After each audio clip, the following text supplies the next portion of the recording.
Welcome to the DCPC. It's my little corner. And yeah, we are here. Some of us are queer, get used to it. Uh, and we're going to talk about, fun stuff, like Ukraine invading Russia. And they got another Hamas commander.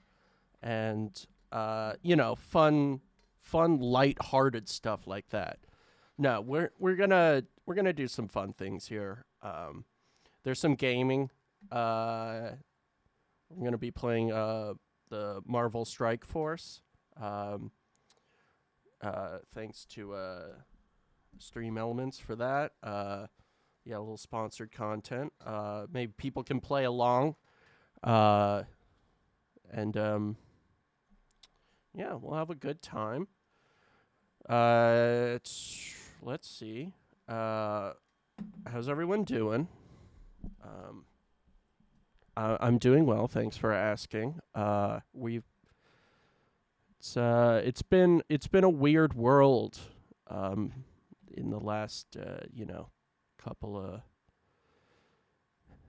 for a while. That's honestly for a while. A lot has happened in such a short amount of time. And I think Lenin put it properly when he said, in some week, was it in some months, hours happen, and in some hours, months happen, something like that. I'm obviously butchering that. I'm sorry, Comrade Lenin, for butchering your quote. Uh, but We miss you. Um,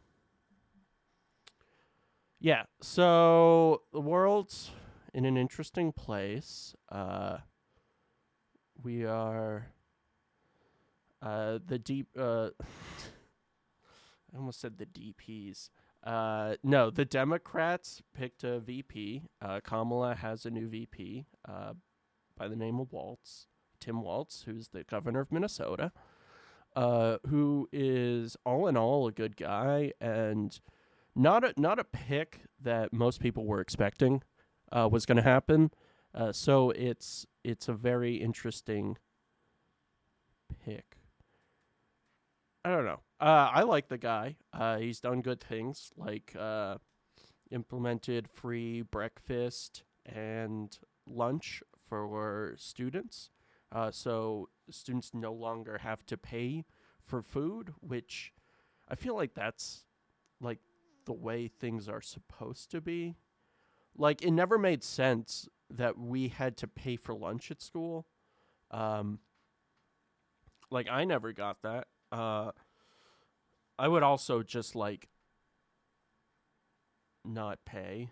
So like, and then they made you pay at the end of the year, or you couldn't graduate, which I thought was bullshit. But then again, the lunch staff didn't work for the school; they worked for a catering company. Like they worked for Chartwells, which was this huge conglomerate that most schools just outsource to because hey, we're America. Uh, if it, it's it, We outsource everything. That's why nonprofits and NGOs exist. Stuff that probably should be part of the government, but it's not.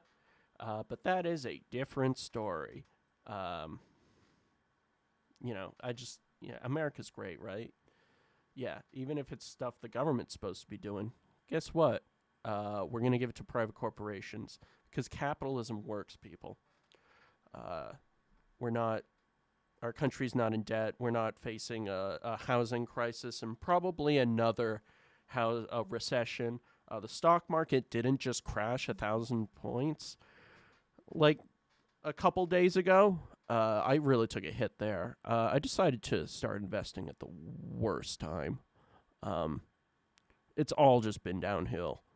Because I started using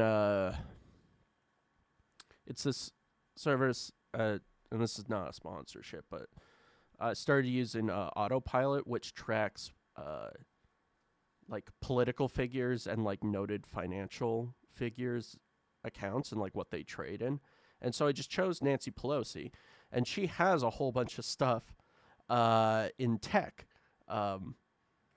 Which again, like the whole thing about it is like they're tracking these people in power, like politicians who make laws that determine whether or not these stocks go up or down. That's not insider trading, right? Like, and the whole thing is like, well, if they can do it, why shouldn't we be able to?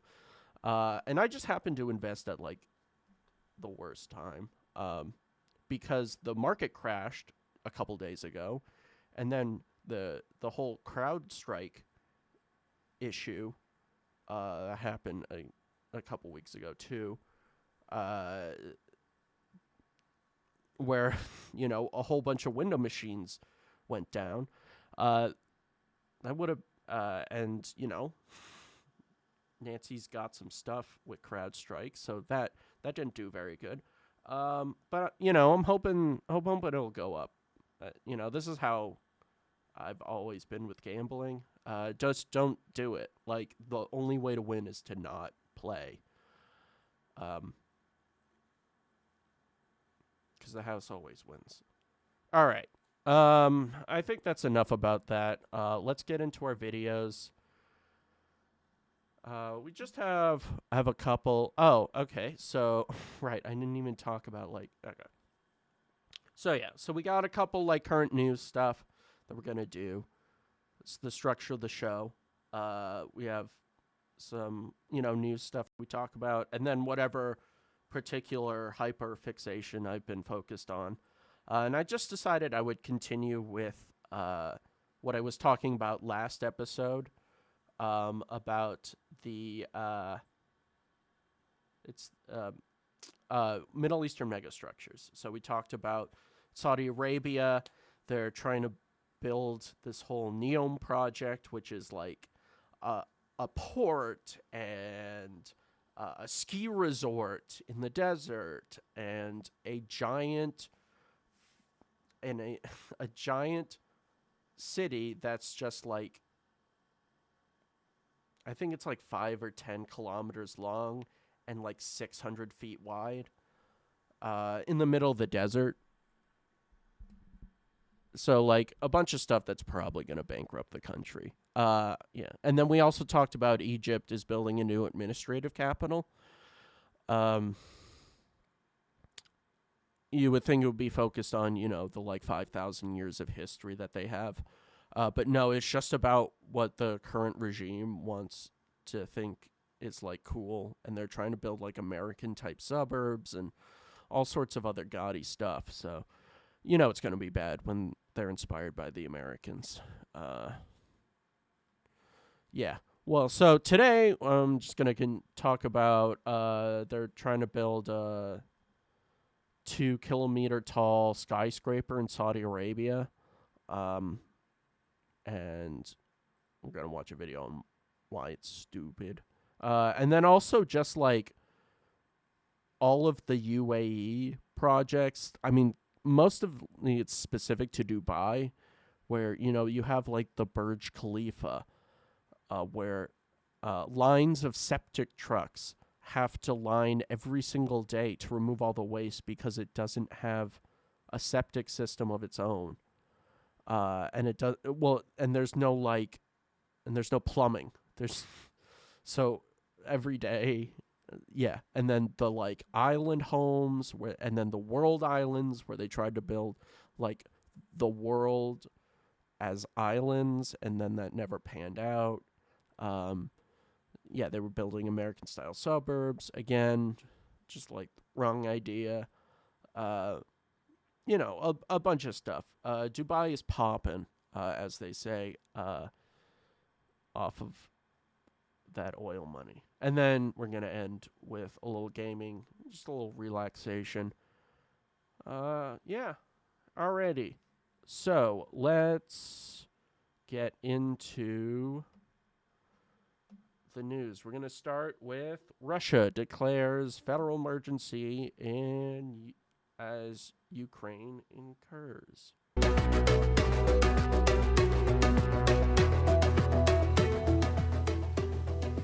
Now to Russia's war with Ukraine. At least 11 people have been killed and 44 injured in a Russian airstrike on a shopping mall in Ukraine's eastern Donetsk region, according to the Ukrainian Ministry of Internal Affairs. This comes as Russia declares a federal emergency in its Kursk region in response to a Ukrainian attack inside Russian territory. Russian military and border guards say they've blocked Ukrainian forces from pushing deeper into the region, but Ukrainian attacks continue. And now a Ukrainian military official says forces carried out a drone strike on a military airfield in Russia's western Lipetsk region. Joining us now for more is ABC News contributor and former Deputy Assistant Secretary of the Department of Secretary of Defense, Mick, for the Middle East, Mick Mulroy. Sorry about that, but a lot to get to here. A Russian airstrike on this Donetsk region. Ukraine is of Ukraine. It's killed at least 11 people, injured 44 others. How intense has the fighting been in that region? Put this in perspective for us.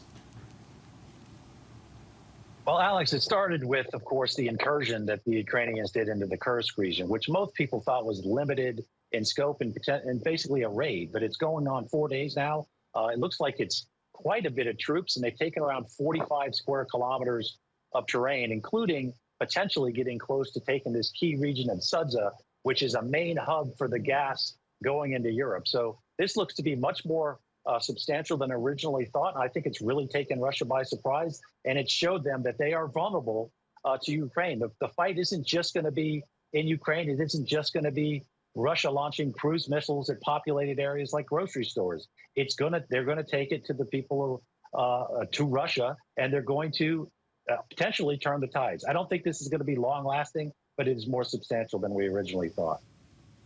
Well, in Russia, the government has declared a federal emergency in response to Ukrainian attacks inside Russian territory. I mean, what's the significance of these cross-border attacks? And also, I know there's concern as to whether or not it could raise tensions between Russia and the U.S. if it's found that U.S. munitions were used in an attack like this. That's right. The U.S. has been very clear about the limitations on the weapons and munitions that they've been providing. But I think the intent here by the Ukrainians is not only to show the Russian people that they're... So this whole region is like the region that they invaded was the site of the largest battle in World War II, and possibly the largest war that's ever been in all of history, was the Battle of Kursk. So this is a very historical region. Where the Nazis fought, against the USSR, which they had been invading. And we're sort of seeing somewhat of a mirror to this, where you have, at once it was the Nazi and the collaborators, which, again, Ukraine at that point was part of the USSR. And so, of course, people, there were Ukrainian separatists there who wanted an independent Ukraine, aka they didn't want communism. So they were willing to align with the fascists in order to do it. And so you had that. And you're kind of seeing that today. Now, again, the situation is very different. Russia is obviously invaded Ukraine. But you sort of can see the similarities here with NATO encroaching in on Russia. It felt that it was being provoked, and Ukraine joining NATO, which they see as, the Nazis as a fascist organization, which, I mean, it's debatable whether or not that is actually true. NATO was founded by a lot of former Nazis who collaborated with the government. So, I mean, I understand why they see the similarities, and so they felt they had to take a preemptive strike against Ukraine in order to liberate it from the Nazis. Again, like, the propaganda is obviously wrong, but it does have some merit to it. and there's an understandability about why this is happening. Norman Finkelstein put it well when he was talking on Chapo about this war, and said that that Putin essentially took it like that, like he was seeing the Nazis coming, and they were going to invade Russia, and turn it into the Lebensborn or whatever that is. You know, the they wanted to turn all of Ukraine and Russia into farmland so that they could, rule the world and whatever. No, whatever. I don't know. Anyways. They're vulnerable. It's to tie up Russian troops now inside their own country, what they can't be used to launch the offensive inside Ukraine. And it's essentially to show that this is not just a war that'll happen in Ukraine. A lot of people are concerned from the Ukrainian perspective that they might have contributed too many forces and they need them to be in Ukraine. But I think it shows a bold move. And quite frankly, they're never going to succeed if they stay only on the defensive. So this is something I think they took a calculated risk with. Again, I don't think it's going to be too extensive, but it is by far more than people thought it was originally. Usually they use other militant forces to do these type of things, not an actual brigade, potentially multiple brigades of mechanized infantry. Mick Mulroy, thank you, friend. Breaking news now out of the middle. Okay, so right again, and there have been talks that Ukraine wanted to sign for peace. It's not hard to imagine that they can't really keep fighting this war. It's just been a war of attrition. They're arresting people who no longer want to fight. They're kind of getting anybody they can. You have, troops aren't getting relieved, so they're forced to stay in the front. It's a mess. And the Russians are doing fine. Like they have been managing to keep it up.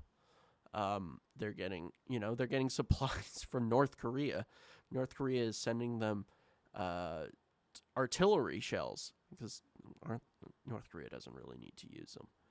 They use one or two every couple years just against South Korea, just to let them know, hey, we're still at war, right? But nothing more than that, so they can sell them off to the Russians. And then you have, the Iranians are providing them with Ukraine, with drones. The Iranians are providing them with drones, so they have plenty of those. And domestically, they're doing fine despite all the sanctions. That I just don't think that would have ever worked. All it ever does, I don't believe that sanctions are a good thing at all. They're just a way for the U.S. to wage war without troops, which is just like we're using capitalism as a tool of war, which seems a little fucked up, right? That we get to tell people how to use the global market, because everybody runs on the dollar. And if you're a pariah, if the U.S. just doesn't like you, then boom, you can't participate in the global market. That's what's been done to Cuba since 1962, something like that, because, Fidel Castro imprisoned all of the landlords, and so they couldn't have slave labor anymore, and mobsters couldn't go there to do mob stuff. So we got pretty mad. And yeah, so I mean, I would love to do a whole thing about that, about sanctions and pariah states, right? Because Iran is the same way. Because again, we're starting to see a pattern, right? They rebelled against a U.S. installed government, and so we don't like that. We can't just like let them do their thing, of course, right? Like, it's just like because we want to control their oil, and so now they have freedom. Same thing with North Korea. Like we tried to invade them and were pushed back thanks to the Chinese. And again, don't like the Chinese because, well, they're communists. Even though they have never actively fought anyone since the Korean. I mean, that's not true. There might have been skirmishes and stuff with, internal forces and whatnot. But they are not. Whenever we talk about China as this like totalitarian surveillance state, it's like, yes, they do have a lot of surveillance. Yes, there is a lot wrong with that. But ultimately, they've essentially eliminated homelessness. They've uplifted millions of people, if not billions of people, out of poverty. They've improved the lives of everyone. Their economy has exploded in the last 30 years. So I don't know. Maybe communism is working. I mean, again, they're pretty capitalist when it comes down to it. It's just the government owns the bank. That's the one thing, instead of the banks being their own separate entities, which I don't know, I feel like that's a good thing. They can set interest rates. They can, provide housing for people. Like, stuff's taken care of. Sure, their LGBT is not the best, but again, like here in the US, it's kind of the same. We have but for a totally different reason, because we have a bunch of very, very loud people on the right who want to,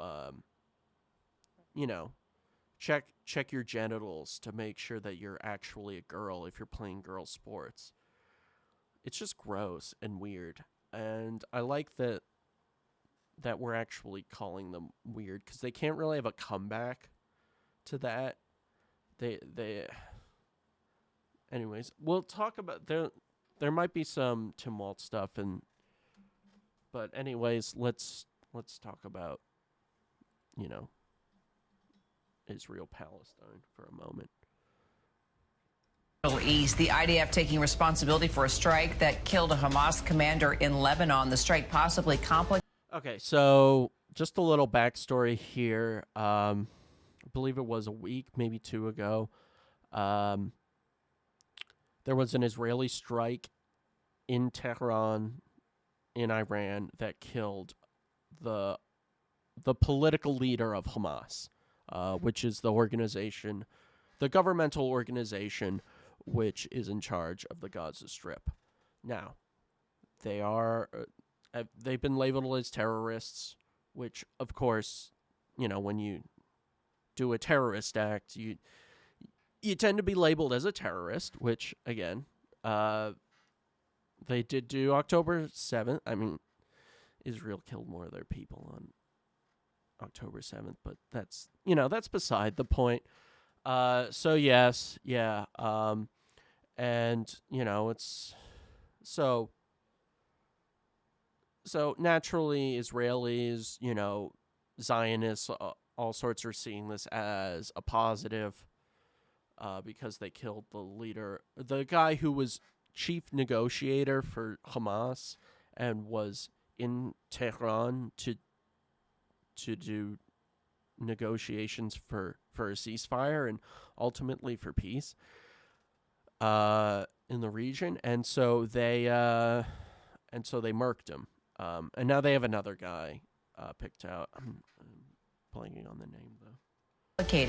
This renewed push for a ceasefire in the Israel-Hamas war. Our foreign correspondent Tom Supey-Burridge is getting all the late-breaking details out of Tel Aviv. Also, our former senior CIA operative Daryl Blocker joining us as well. Tom, notice a lot of ABC news anchors have been flubbing people's names. That's just an observation from the two videos we've watched from ABC News where they both flubbed people's names in a little way. It's just an observation. I'm not trying to imply anything about the ABC News people. I'm sure they're more than qualified. That's not sarcasm. I'm actually being genuine. I think they're more than qualified. So I understand there's a new statement from the IDF. What else are we learning? Yeah, we just got that statement from the IDF, Kira, and that is confirming that they conducted an airstrike in Sidon. That's about 30 miles south of Beirut. You can see the images of that car engulfed in flames. We've had confirmation from the IDF and also from Hamas and Lebanese officials that the person killed in that attack was a member of Hamas. The IDF are describing that man. He's Sami al-Hajj, or was Sami al-Hajj. They're describing as a senior commander in the Hamas terrorist organization who was responsible for terror attacks and launching projectiles into Israeli territory, and also accusing him of being a key recruiter in a refugee camp in the city of Sidon. So it looks like another significant assassination by Israel deep into Lebanese territory. Not as significant as the commander they took out from Hezbollah last week. Of course, there's also the assassination of the political leader of Hamas in Tehran, which Israel does not claim, but it all plays into this real kind of climate. But, they don't claim it. But who else? Who else? Of uncertainty. People are sort of fearing the worst right now, and we are waiting for a Hezbollah and or Iranian response to those two other assassinations. A Hezbollah and or... And Daryl, today's strike is coming as Iran still threatens retaliation against Israel for the assassinations of that Hamas and Hezbollah, those leaders that happened last week. So how much more do you think this is adding just to the volatility within the region? In terms of adding volatility, it's a dangerous place. And the negotiators that Hamas has put forward are well known to the Israelis. Hamas knows that they're on a targeting list long before the 7th of October. So no one is surprised that they're doing this, but it certainly does not help when the United States, Qatar, and Egypt are trying to get the Israelis and Hamas back to the table by the 15th of August. So, Tom, all of this coming just hours after President Biden tried to jumpstart ceasefire negotiations between Israel and Hamas. So, and we still see that other countries, Qatar, Egypt, trying to urge a restart in these talks. I mean, do you think things will get going? Look, President Biden's statement, this joint statement with the leaders of Qatar and Egypt, Kira, is an unusual move. But, look, it shows that the U.S. and those other key mediators want to put the ceasefire talks front and center, despite all of the tensions, despite the risk of this wider war erupting in this region. But at the same time, it doesn't suggest that there's a breakthrough. Look, U.S. officials are saying there's 4 or 5 key issues in those talks which they believe can be overcome. They say that those talks scheduled for next Thursday will include a kind of new or maybe kind of final proposal in the U.S.'s mind to try and get these talks over the line. But right now, we are seeing no sign of a breakthrough in those talks. And what we are seeing is increased tension throughout the region and really signs of escalation at the moment between Israel and Hamas, Hezbollah and Iran. And right now, it's hard to kind of see the light in those negotiations. So, Daryl, can these talks even really play out amid just the continued Israeli strikes and the ensuing threats of revenge? Yeah, Tyler Nocturne, I agree. It is wild stuff that is happening. And it's sort of mirroring like the 30s and, into the 20s too, where you have the rise of fascism. You have each theater is getting its own little conflict. Everything's escalating with China and the American vassal states of South Korea and Japan. as well as you have Taiwan caught in this, and so you have that whole conflict, which does mirror the Japanese Empire invading Manchuria, and then subsequently the Marco Polo bridge incident, which sparked the war with the Republic of China, and but meanwhile, China itself was home to tons of infighting. It was the warlord period. You had, Chiang Kai-shek and the nationalists trying to vie for power against other cliques, including Mao and the communists and a bunch of others. So they were all fighting themselves. Meanwhile, Japan just came in and, caused so much destruction. And although right now it doesn't seem to be like China is only projecting itself because it wants to be like, it sees itself as wanting to help the world. It wants to be what the USSR was, where it's sort of an alternative. You don't have to, if you want to participate in the global market, if you want to improve your country, you don't have to go to the US. You don't have to go to the IMF. You don't have to go to these predatory organizations that just want to siphon off your resources. You have an alternative. You have China. And that is what they are trying to do. But that threatens United States, that threatens the American empire. And we just cannot have that. We cannot have others projecting themselves. We cannot have others trying to help people and not make them subservient to to us. And yeah, I don't know. And then you have in the European theater, you have, a repeat of, the Nazis invading the Soviet Union. And even before that, just like the amalgamation of, you have the rise of fascism. Now, luckily in France, they did the right thing, and they elected a lefty, which, awesome on them. They could have went the right way. But you have Giorgia Meloni in Italy, who is in the same party as Mussolini's granddaughter. Like, come on, she's a fascist, right? Like, so you have fascist rise in Italy. You have, like, Germany is still far right. They're pretty, they're pretty racist, but so is, like, most of Europe. They just don't like migrants. And then you have, Sweden and I think Finland joined NATO. So you have just you can sort of see the parallels between like Nazi Germany absorbing, like Czechoslovakia and Austria and Hungary and sort of the parallels between that and other nations joining NATO. And then you have this war, and then you have what is again just like another.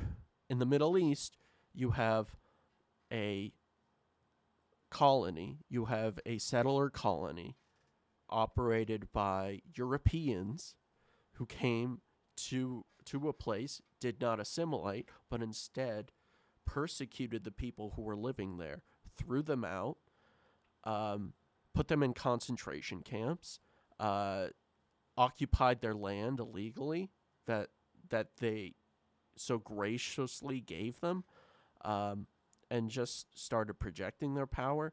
And then suddenly when, the people that you've been imprisoning, that you've been raping, that you've been torturing, that you've been massively murdering, children, babies, when they decide they've had enough, and they fight back, now suddenly, we're we're the victims here.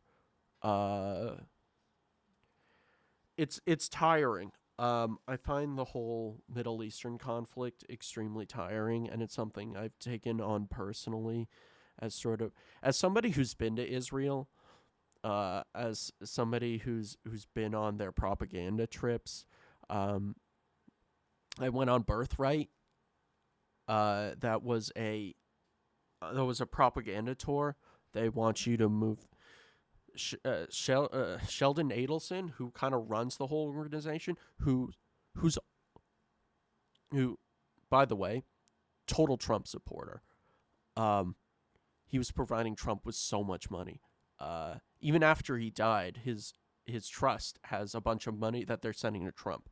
So that'll just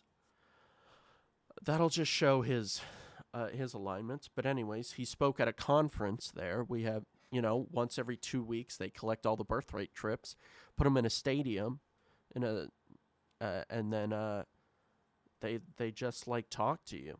And Sheldon Adelson, I will not forget this. He's literally said, "Come to Israel and make Jewish babies." He said it. There was no pretext. There was no subtlety about it. And that's, I started to realize that earlier because, they would put us with the soldiers that were on leave, and, they were, the same age as us. They pair us up with attractive people. I don't remember, but I think it was they kind of set it up where if there's a bunch of men on the trip who are, and oh my gosh, I'm starting to realize this now. Okay, so they asked us at the airport before we were going to go on this trip. They said, "Are you single? Are you," it was like a red, yellow, green. Oh my God. It was a red, yellow, green, right? And they were like, green is you're single and ready to mingle. Yellow is it's complicated, and red is I'm in a relationship. And so they all had us pick. And then they probably told them, be like, "Hey, we have a single guy, we have a single girl, blah, blah, blah." So they paired us up with people of the opposite sex. Oh my God. Yeah, it was all just one big propaganda tour. But that's, of a settler colony state. Oh yeah, maybe I should just do an episode on that because it's it was, believe me, it was a very fun trip. And as somebody who is a student of history, I was there because this is one of the most historically significant sites on the whole planet. For Western religion, right? For, it was a crossroads. The height of civilization was in, Iraq. That's where, you have the Assyrians, Babylonians. Off point, I've been playing a Total War fantasy, Pharaoh Dynasties, which is an extension of Total War Pharaohs, which is about the rise of,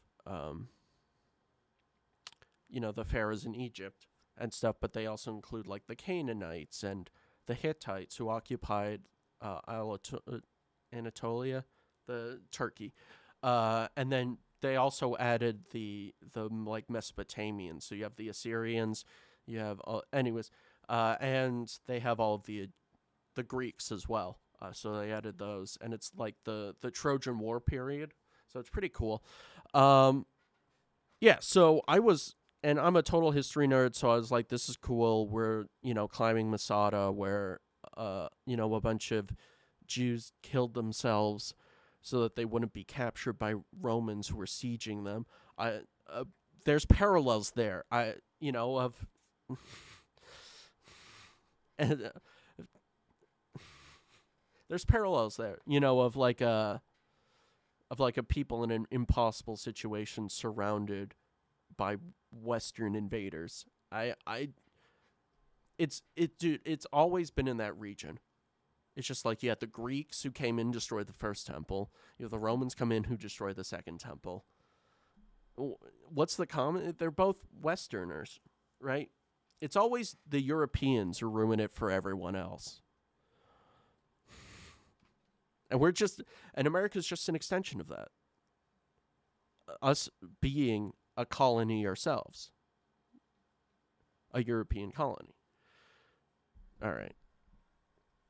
Okay, that's enough ranting about that. Free Palestine. Okay. Here's an actual happy one. This is about Tim Walz, who's the new VP pick, and why, if you can vote, you should go vote for him. Like, he was. All right, I asked you a couple months ago if you'd vote for Biden, and you gave me shit for it. No, I said I was not going to ever vote for Joe Biden, and now I don't have to. Minnesota Governor Tim Walz will be the Democratic VP candidate alongside Kamala Harris. Walz forged a reputation as governor who makes good policy happen. Last year, signed a law guaranteeing free breakfast and lunch for all Minnesota students. His beautiful video came as a consequence of that as well. It is now law. I love this video. I love this video so much.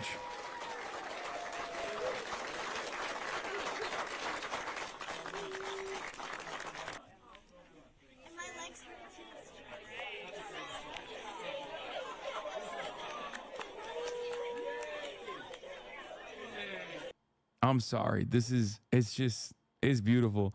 Last year, Walz signed a law enacting paid family and medical leave, giving workers up to 20 weeks off. Paid family and medical leave seemed like a pipe dream for 10 years, he said. It seemed like, why can other people have this and we can't? Last year, Walz also approved the nation's broadest right to repair law, allowing independent shops and owners of phones, laptops, and other electronic devices to more easily repair products without relying on corporations like Apple and Google. Walz signed into law a financial aid program giving free college tuition to students whose families made less than $80K a year. The law had such an impact that North Dakota State University, fearing competition, began offering the same incentive. Under Walz, Minnesota banned non-compete agreements and captive audience meetings, and significantly expanded leverage for workers in meatpacking plants, warehouses, schools, and more. For example, the law that created the nation's first standards board for nursing home workers. This year, that board voted to set a minimum wage of more than $23 an hour starting in 2027. In May, Walz signed a bill banning junk fees. I think just giving transparency, giving some honesty about how these things are done, lets people make better informed decisions, which is better for their bottom line, he said. Walz signed a law legalizing recreational weed in Minnesota and expunging the records of people convicted for misdemeanor possession. Can you imagine going up to Kamala Harris and having her defend his position and then accidentally landing on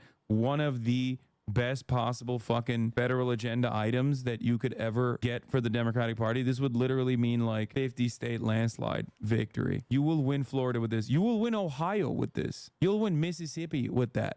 Okay? In 2020, with the help of a divided legislature, Walz pushed for and signed the Alex Smith Insulin Affordability Act. The law capped insulin prices at $35. More recently, he signed a law creating a prescription drug affordability board to rein in out-of-control drug costs more broadly. Walz issued an order eliminating 4-year degree requirements for most state jobs by removing these.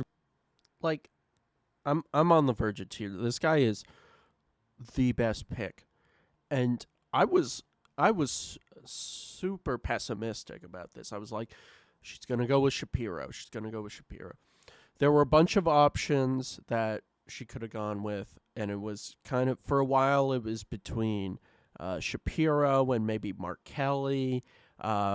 And then there's also Shapiro and Andy Bouchard. But then it was going to look like, and then like Tim Walz was kind of in there, but not like he was like sort of in the background. Again, Mark Kelly would have been a pick for sure. But my thought was they're not going to go with another West Coast guy. They're going to probably try to go with somebody in a battleground state, like a white guy, a governor in a Midwest battleground state, and they ended up going, and like so it was, and then it became between Shapiro and Walz. And Josh Shapiro, who's the governor of Pennsylvania, he's he's got some skeletons. He's also was staunch Zionist. He called pro-Palestinian protesters terrorists, I believe. There are some allegations that he helped cover up the murder of someone because they were related to him. A woman was stabbed 30 or 40 times in the head, and they labeled it a suicide in the back of the head. And overall, I just didn't like the guy. I also don't think that there didn't really have to worry about this with the Democrats but there's the eye of anti-Semitism. But also, you're gonna really put a half Indian, half black woman and a Jew on the same ticket. It's just you got a lot up there. But it was looking more and more like he was the pick. And then they decided on Tim Walz, and I was so happy that day. It was a great day. Because he is a genuine good guy. He is one of the longest serving non-commissioned officers in the military, or the highest ranking something. But he was in the military for 24 years, then retired and became a teacher. And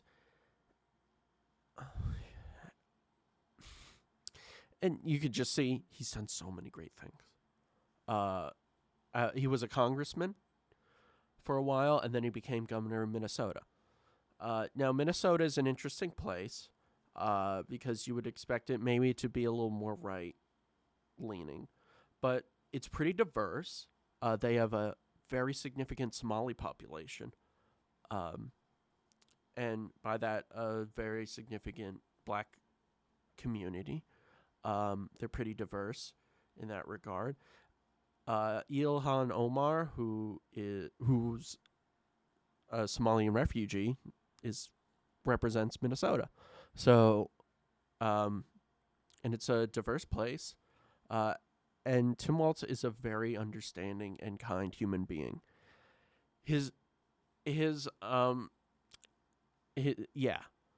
So he's good on that regard. Focusing on that, focusing on what, works for Minnesotans and by extent Americans is good. His foreign policy has a little to be wanting. He was one of the first people to call for a ceasefire. He did eventually have to walk it back, he eventually did walk it back, which, there was pressure. Sure, it's understandable. I don't think that you were going to get a pro-Palestine candidate, just not the way the establishment Democratic Party works. It's, but they are calling for a ceasefire, so there's things in motion. It's too bad Kamala's way hawkish on this. If she didn't pick Tim Walz, I probably won't be voting for her. I am now just because of Walz. I think he's a good guy. He's fairly young. He's in his 60s. So there's definitely a possibility that we could be seeing, possibly him for the next 16 years. He runs with Kamala. Maybe she runs again. And then he's the president, and then he runs for president. So, and having a Tim Walz president sounds pretty fucking cool. I would be very excited for that. And he's put his money where his mouth is. He has the receipts. He's not somebody who said, I'm going to do this, and then doesn't do it. Kind of like what Biden, he actually has his money where his mouth is, and he does good things. So I'm very excited.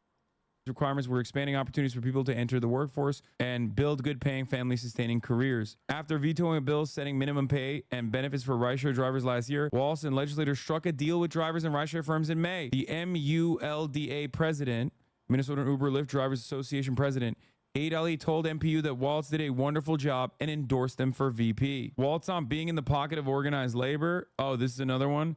Someone said once, Waltz is in the pocket of organized labor, and I said, that's a damn lie. I am the pocket. I remember, some of you remember this, I had an opponent who thought this was a real zinger when we were going at it. He said, Governor Walz is in the pocket of organized labor. And I said, that is a damn lie. I am the pocket. Look, seeing folks here, and I heard Senator Klobuchar make note of this. It was 40 years ago this week that Vice President Walter Mondale broke that glass ceiling and picked your... By the way, Austin Show just texted me and he said, I used to think that capitulating to the center was a good idea and the right move. I understand now why Dems have been losers for so long. Bro, this is big stuff, okay? You got... Yeah. So, good stuff all around. He's very funny. What do you think about J.D. Salinger? I don't know. I think Catcher in the Rye is kind of overrated. But yeah, no, JD is a racist couch fucker. That's what I think of him. No, he's literally the antithesis of this man. Like, this man is a Midwest. Tim Waltz is originally from Nebraska, so he's a Midwest boy. Born and bred. He loves to hunt. He loves to fish. He loves his guns. But he is for gun control. Yeah, the way that he spoke to his wife and the way he speaks about his children is just like so mean. He's just like, the man sold his soul to the devil, and the devil's name is Peter Thiel. And yeah, because I remember I watched the interview he had when he was talking about when Trump called him to let him know that he got the VP job. He was telling JD was telling his son to, like, because his son was like on the phone with Trump, and they was just like talking about his Pokemon cards, because that's what kids do. They just talk about whatever they're interested in. And he was like, oh, you got to stop talking to him about, just shut up about your Pokemon cards. This is important. And it's just like, dude, he's just being a kid. And he's just like talking to a guy. That guy happened to be the former president, Trump, which honestly, if I was like a 4 or 5-year-old and I got to talk to Trump, that would be pretty cool. I mean, I'd probably do the exact same thing he's doing, just like talking about whatever I'm interested in, because I'm a child, right? And there's just like some people who just like, they don't get what like having children is about. Like, they're supposed to be kids, like they like kid stuff. They expect him to they expect kids to, like, I don't know, be little adults. It's so weird. Just let your kids be kids. Serious. What is my favorite Pokemon? Okay, I'm gonna be fully honest here. I was never a Pokemon person. I played a couple of the games. I just like, it just like wasn't my thing. I didn't really enjoy the TV show, and that's the only thing. And like, I was a big like Yu-Gi-Oh and Digimon kid. Just because I just grew up watching Digimon, and like Yu-Gi-Oh, just the anime seemed more interesting than the Pokemon ones, and that's the only reason I really got into it. But I'd have to say, I think my favorite are probably like the ghost types, like Hunter or Haunter, and yeah, I think they're pretty cool. I like the Charizard's a classic. But that, I'm really like, I was like a a Gen 1 person, and then afterwards I just like, I don't know, I can keep up. Plus the power leveling is so weird in those. It's just like, I don't know, I watched they had like this animation about like where they have like, you know, fictional characters fight each other so you would win. And they had one which is just like, it was a Charizard versus like a, you know, I'm not going to go into it, but, you know, the Charizard got trounced by a Metal Greymon, because Digimon power scaling is insane compared to Pokemon. So, like, you just got vaporized. Anyways, let's move on. We're going to talk, I got one more news thing. And it's also about Minnesota and their flag change, and where, you know, they're facing criticism because it looks like a Somali flag to anybody who's never seen the Somali flag. You know, more white, because the right side has the right wing has no talking points when it comes to like bashing this man, because he's a former military guy, which is like their thing. They love the military, and it's like he is the military, and they have like nothing on him. They tried with Kamala to just be racist. They called her a DEI hire, which is just like, you want to say affirmative action. You want to say that she got the job because she's a black woman or an Indian woman, but not both. Like, she's a black woman trying to be Indian, or she's an Indian woman trying to be black. But, you know, she can't be both. Right? She can't be both. Like, she can't be biracial, which is funny coming from someone like J.D. Vance, whose kids are biracial. He married an Indian woman. It's just crazy. So like, people are going nuts about Today, state leaders are celebrating Minnesota's 166th birthday by raising a new flag over the state capitol. The old flag officially retired after months of public input and debate leading up to this morning's special flag changing ceremony. But it's not just our state that went through a redesigning process. Fox 9's Babs Santos explains. After this weekend, Minnesota now joins Georgia, Utah, and Mississippi as states that have recently redesigned their emblems. We heard from experts. We heard from everyday Minnesotans.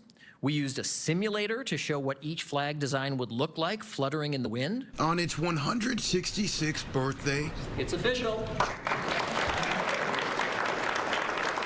Minnesota received a gift from elected officials that required a lot of thought. Only not everyone appreciates the gesture, as recent polls have suggested about half of Minnesotans favor our old flag, which some Republican lawmakers fought to keep. Minnesota Secretary of State Steve Simon felt it was time for the old flag to go. I think we could do better. You know, it's nothing against that old seal in terms of it's part of our history, but let's pivot now in 2024 and do something that's more inclusive. This crowd in the capital city on Saturday agreed. They gathered to formally adopt the new flag and seal, chosen by a state emblem redesign committee that reviewed thousands of proposals and tens of thousands of public comments. It's such an honor and a privilege, and I'm so happy that we've changed the flag to something that is more inclusive to all people, specifically our indigenous communities. The new flag is Andrew Precker's latest creation. Right. So the old flag, there were, so the old flag had a native, an indigenous person riding a horse, and a white settler tilling the land. Now, on its face, doesn't seem that problematic, but when you start thinking about it, like, why is the white person tilling the land, and why is this, this indigenous person, this noble savage, why are they, they're on a horse, right? like, is racist, right? The flag is racist. Like, it's implying that, like, oh, the natives, these natives, all they do is ride horses and shoot bows, whereas us, the white men, we have come and we have civilized this land. We have turned it into farmland. And so they wanted something that was, not racist, which I don't blame them. And it's a little more inclusive, which is a good thing. And they're acknowledging their indigenous population and not, like, patronizing them. I feel like mine is a flag that hopefully will grow in a lot of people, even if they aren't a huge fan of it. It is unifying. It is pleasing to the eye. It will outlive us all. Just before sunrise on this Statehood Day, the old state flag was removed and taken to the Minnesota Historical Society. Okay, yeah, so, again, it was... So, people online, specifically in the right wing, more specifically Joseph Robinette Brogan, was saying that it looked like the Somali flag. Now, Joe Rogan is an idiot. People give him way too much credit. I will say this anytime. He is an entertainer. He is a stand-up comedian who just so happened to get a very popular podcast and made hundreds of millions of dollars off of it. But he is an idiot.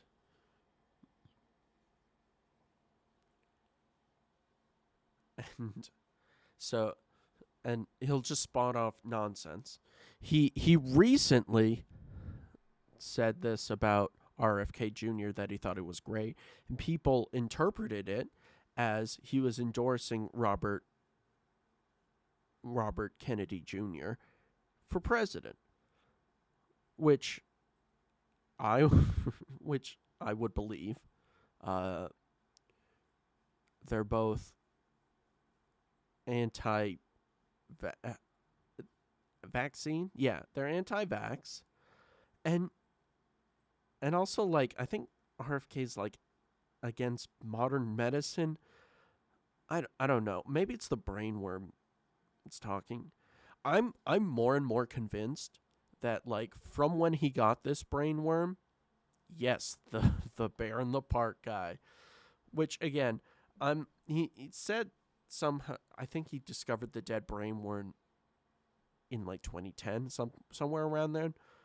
But I'm willing to believe that for much of his life, for whenever he started going off the deep end, because he was a good guy. He was an environmental lawyer, right? He wanted to, he cleaned up the rivers in New York. He cleaned up the East River, right? He did good things. And then he just, like, went off the deep end. So I'm just convinced it was all the worms doing. And now he's got to live with, like, the residuals of it. That man is crazy.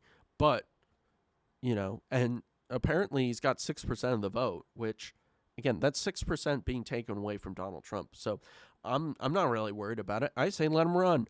He can run as an independent. Because I think there was also talks that, like, if Trump wins, he's going to give him the Health and Human Services Secretary position, which is wild. And although I do not want Donald Trump to win, I kind of want to see that. I mean, like, the whole Donald Trump being president is sort of like a collective fever dream that we all have, which was, I don't know, I was kind of fascinated by it. And I will admit, I did not vote for Trump in 2016, but I kind of wanted him to win because I thought Hillary was a piece of shit. And I was like, we kind of deserve Trump. Like, we deserve an entertainer as president, who's just an idiot and makes us look like fools. And finally for once, the world was actually seeing us for who we truly were. and it only took until Donald Trump for them to realize that we are just big dumb idiots who just want to swing our dicks. He's such, God, I love him so much. You know, he's just like a, yeah, I'm done with dystopian. Yeah, I know. God, I wish, but you know, in order to be president, you kind of have to be a sociopath, which is unfortunate. Because again, it's always the good ones are the ones who never want power in the first place. And the only ones who do want power don't want it for the right reasons. So it's good to see that some of that is changing. It's very good to see. I'm excited for once about politics. I'm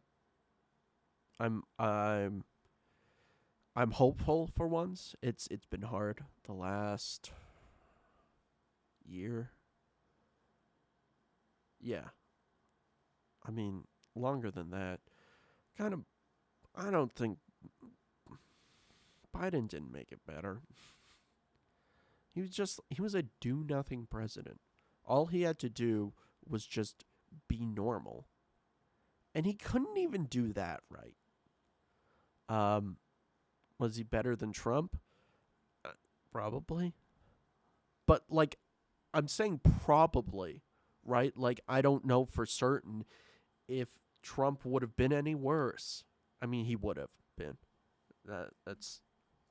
What am I saying? Of course he would have been. But... I don't know. Whatever. All right. Let's see. Okay. I don't want to... Okay, let's discuss our verse video in the Middle Eastern mega projects, which is a 2-kilometer tall skyscraper in Saudi Arabia. And we're going to go to... Over the span of the last few decades, Saudi Arabia is... Yeah, these guys. The mega projects. They do a bunch of stuff. I'm not like... I realize they're probably like... I mean, they're British, but it's good information dump. It's not necessarily... I don't align with them politically, I don't think. Has become a place of stunning ambition, from futuristic megadevelopments to visually stunning works of architecture to entire cities springing up out of the desert sands. The Middle East's richest oil kingdom is nothing if not aspirational. As we speak, Crown Prince Mohammed bin Salman and his allies drive their nation forward into the bold and revolutionary future that they imagine, even though at times those dreams tend to move faster than reality does. Yet even as the grand Saudi vision has begun to show signs of faltering, even as world-shifting giga-projects are reduced by orders of magnitude in their scope, the princes of Riyadh simply refuse to give up the game. And yet again, Saudi Arabia has set its sights on a record-shattering endeavor that, if achieved, would put the kingdom a generation ahead of its rivals across the globe. This time, their objective is a skyscraper, one that, if it were completed, would stretch higher into the sky than 2 Burj Khalifas combined. And on today's episode of Mega Projects, we're going to take a look at that.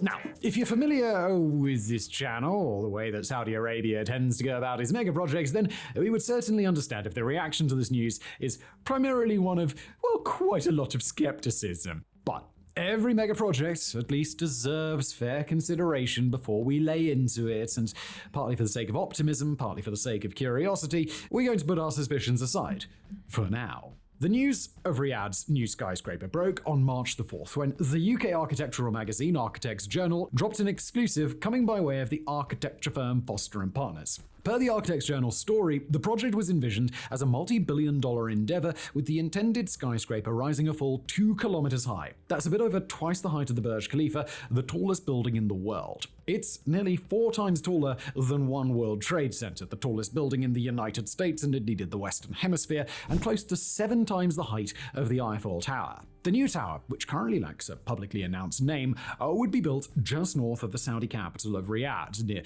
the King Khalid International Airport, soon to be renamed the King Salman International Airport. The organization would receive the full backing of the Saudi government and its national surplus of wealth after Foster & Partners had beaten out a number of competitors for the job. And at the time of writing, that's actually all we know about it. We don't have a name, we don't even have an intended purpose, we don't even have any concept art. Instead, we've got an intended height and our imaginations. Just before we continue with today's episode, shout out to today's wonderful... All right. Yeah, so let's just skip through this. Yeah. Squares. Oh, okay. That's a lot. Let's just skip. Yeah. Okay. Oh. Foster & Partners has a track record of working beside the Saudi government, including on a recent and absolutely massive renovation of the aforementioned King Khalid Airport. They've also got work going on with 2 other Saudi airports, plus several stations for the country's high-speed rail project, and a 267-meter pyramidal commercial skyscraper in Riyadh, actually the first skyscraper built in Saudi Arabia all the way back in the year 2000. They've also got some good experience in building very tall buildings elsewhere, although the nearly completed JP Morgan Chase building at 270 Park Avenue in Manhattan will be less than a quarter of the size of the new Saudi Tower. This building is also the tallest thing that the firm has built, at least for now. If the 2-kilometer tower does rise up from the ground in Riyadh, it'll join a number of other ambitious skyscrapers that are currently either being drawn up or actively built inside the city. Okay, so at this moment, they have nothing. They have an idea, and maybe there's probably drawings, but it's another ambitious, expensive project that's just a vanity project. They just want to be able to say, we built the tallest skyscraper in the world. We built it 2 kilometers up. Yeah. All right.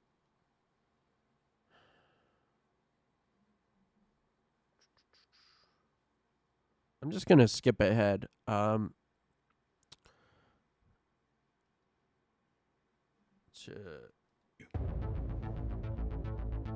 To like the meat of this. They talk no matter about what we may think of the geopolitical and public relations implications of this new purported tower, there's also a second question to consider.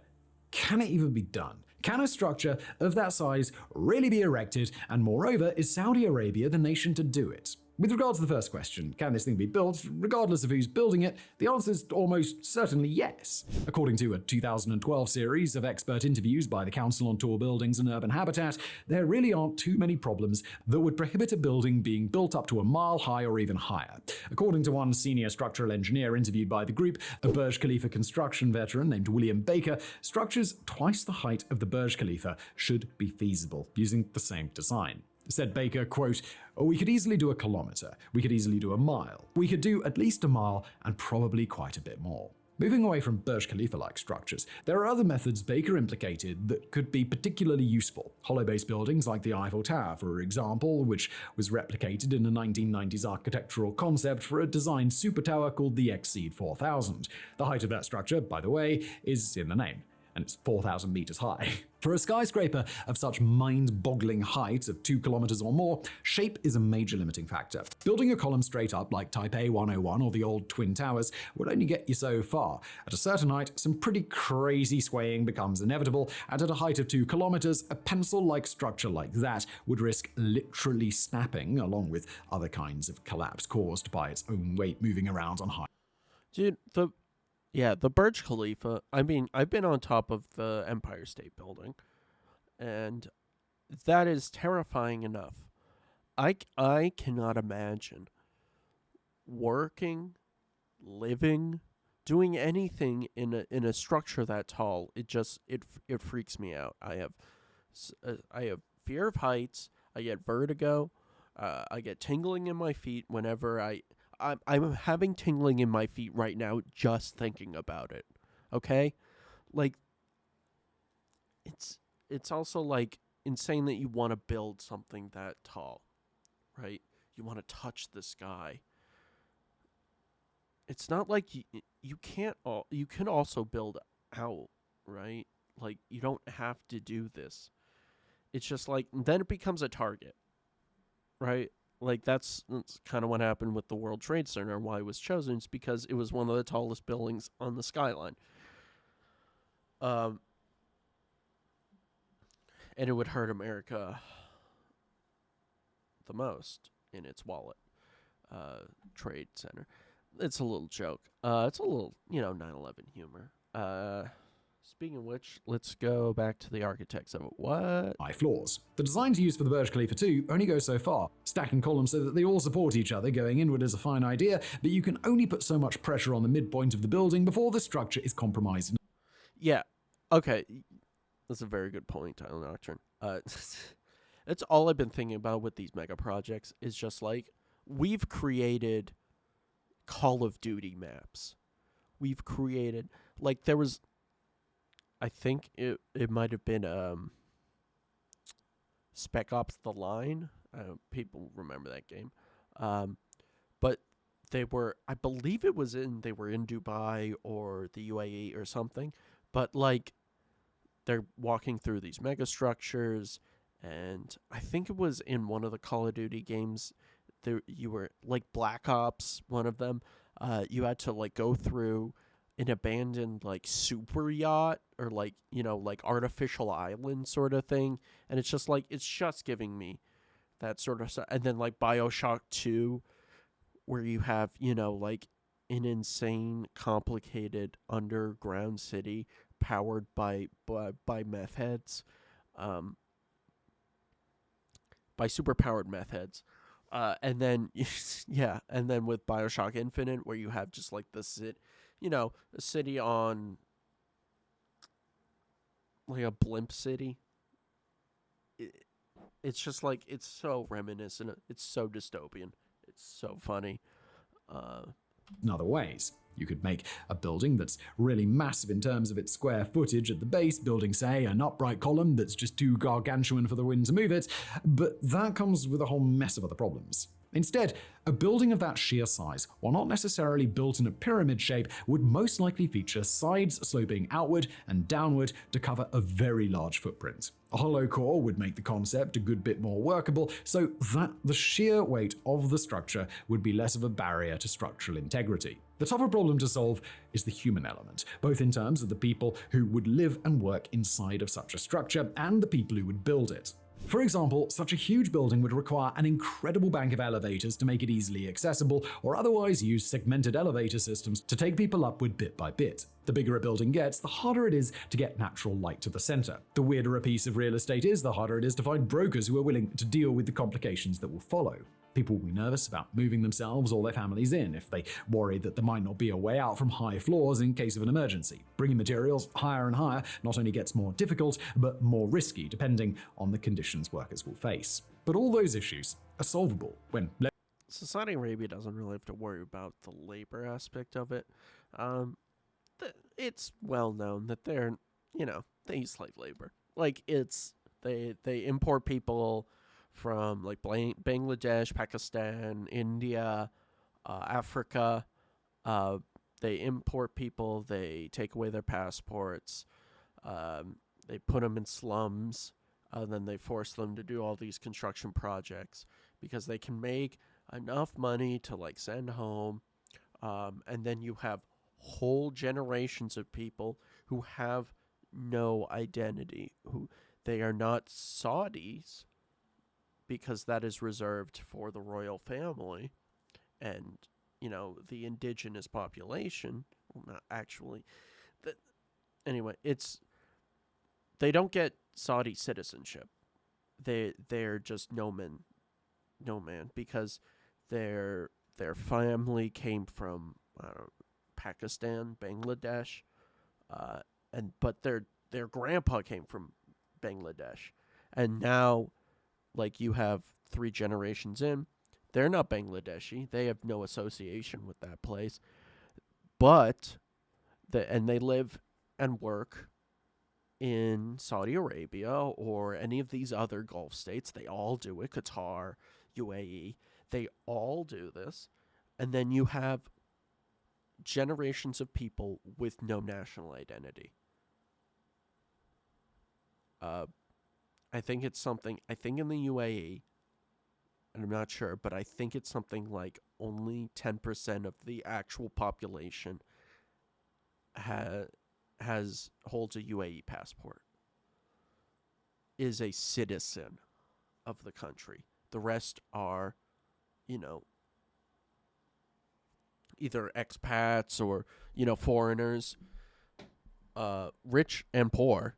And then you have migrants, laborers, all the people who make these cities possible, who are not citizens. They may be their family may come from somewhere else, but this is all they've ever known. They've only ever lived here. So for all intents and purposes, they should be, which is one thing I do like about America, is just like, if you are born here, you're a citizen. Like, that's awesome. You have rights as a person.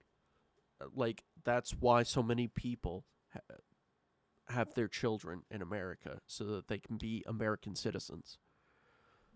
And that is something that makes this country pretty good. Also, the fact that we have rights. Like, we have rights dictated to us by our Constitution. We have protections. We have free speech protections. We have, the right to arm ourselves. We have the right to, we have the freedom of press. We have, we can't, we're not required to quarter soldiers. We're not required, right? We have, the freedom not to speak, the freedom to speak, and the freedom not to. Leveraging one ultimate tool, money. And Saudi Arabia, in particular, has still got quite a bit of that stuff, especially if NEOM is no longer on the table. When it comes to the question of whether Saudi Arabia is the right nation to build such a tower, the abundance of wealth and the clear interest in big architecture should be enough to say yes, right? Well, unfortunately for the kingdom, there's one other little curveball that we haven't thrown at you yet, because we've been keeping it aside to answer this very question. That curveball would be the Jeddah Tower, or the Burj Jeddah, previously under the name Kingdom Tower. The Burj Jeddah was a proposal Saudi Arabia put forward well over a decade ago and started building in 2013 with the goal of building a tower just half the size of this alleged new beast at the now measly height of 1 kilometer. Saudi Arabia even got a good portion of the way through building it. The trouble with the Burj Jeddah, though, is that it's languished without any construction progress since January 2018. Now, it's important to note that there were some specific problems with the Burj Jeddah that made it tough to complete. Specifically, it became a casualty of some internal purges within the kingdom that took place between 2017 and 2019.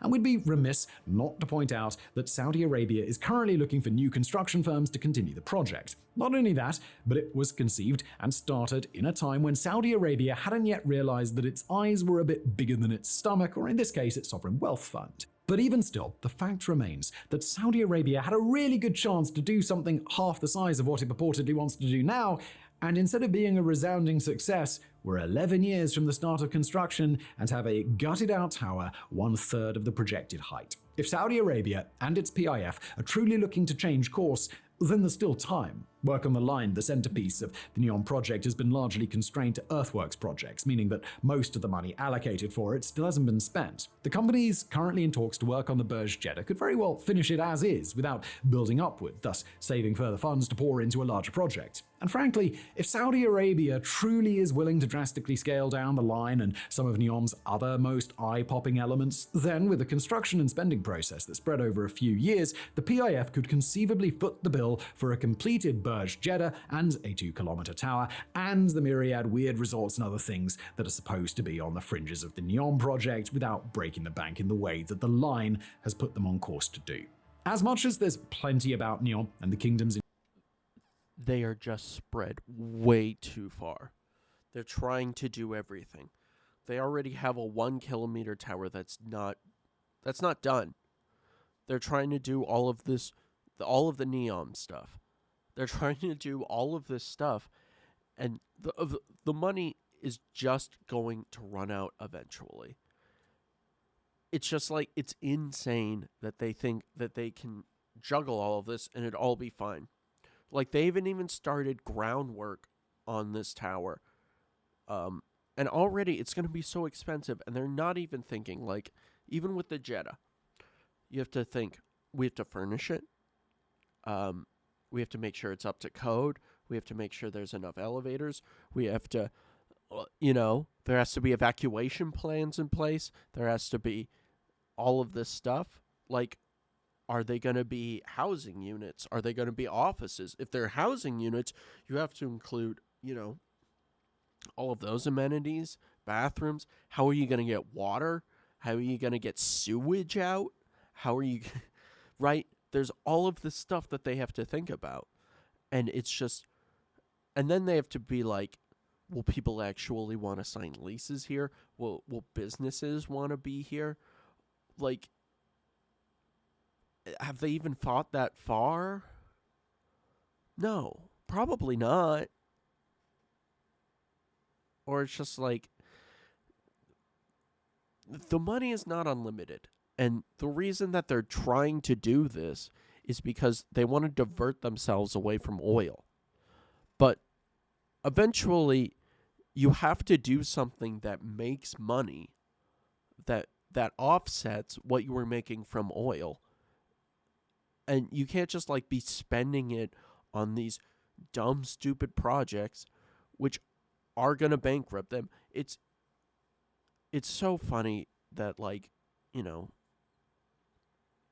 U.S. establishes itself as the sole monetary being that is, everything's backed by the dollar. And then eventually, and, like, capitalism is good, right? And then, like, we put all of our friends, we put a bunch of, people who really like us in power all across the world, Saudi Arabia being one of them. The Saudi royal family, we put in power to make sure that, we had some control of those oil fields. And this is what happens when, we side with dictators who just care about money. I mean, the same thing is happening in Israel. And, you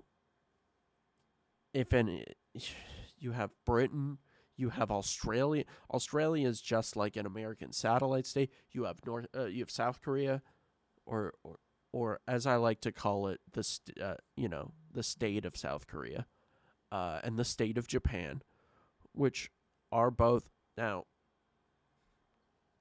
They're doing pretty well, but that's only because we've done sanctions on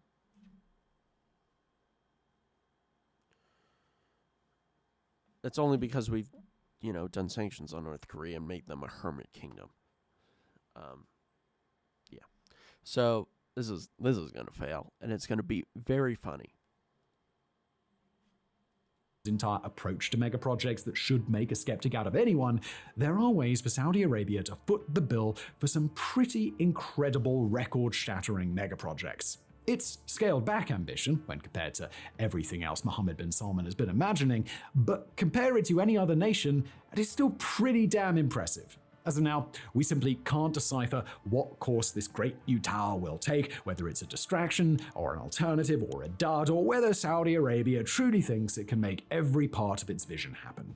As pragmatists, well, we're a bit skeptical. But as fans of a good mega project, no matter where it comes from, we have to admit an actually decent 2-kilometer tower would be a welcome addition to our world. Okay.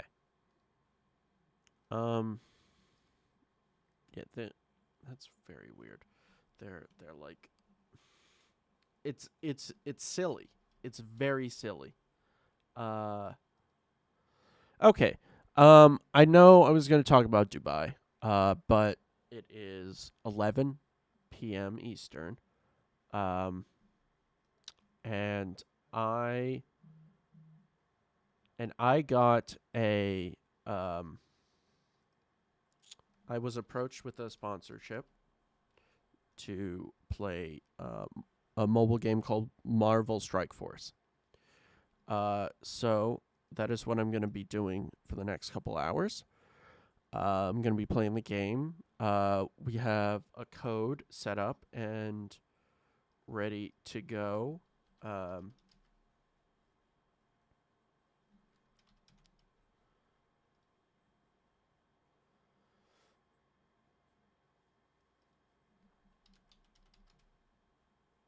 All right, so I'm just getting everything all ready.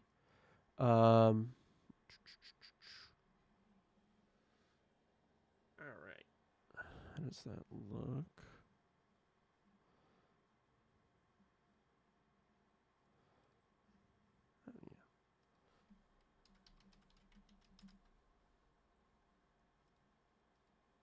Alrighty. Let's put that up.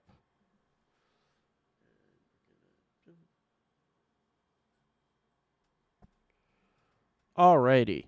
So we are going to go to this. So we are going to be playing Marvel Strike Force. And I wonder if I have volume.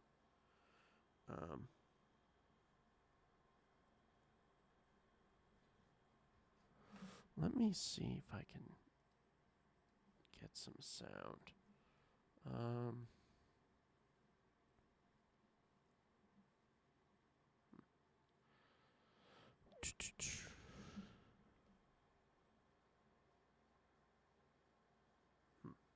Okay.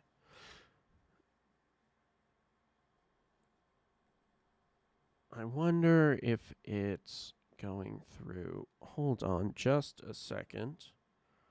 I'm wondering where the sound is coming through.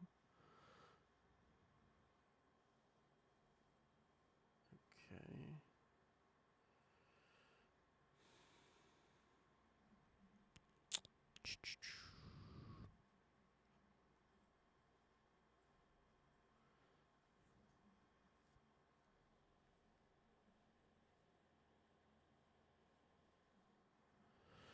Alrighty.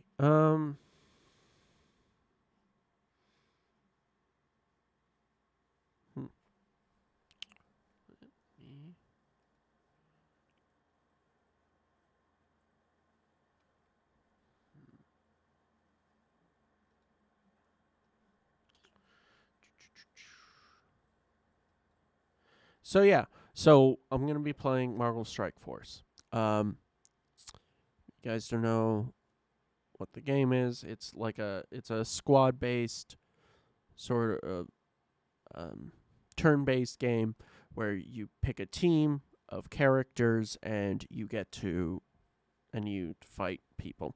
I was a big fan of Midnight Suns,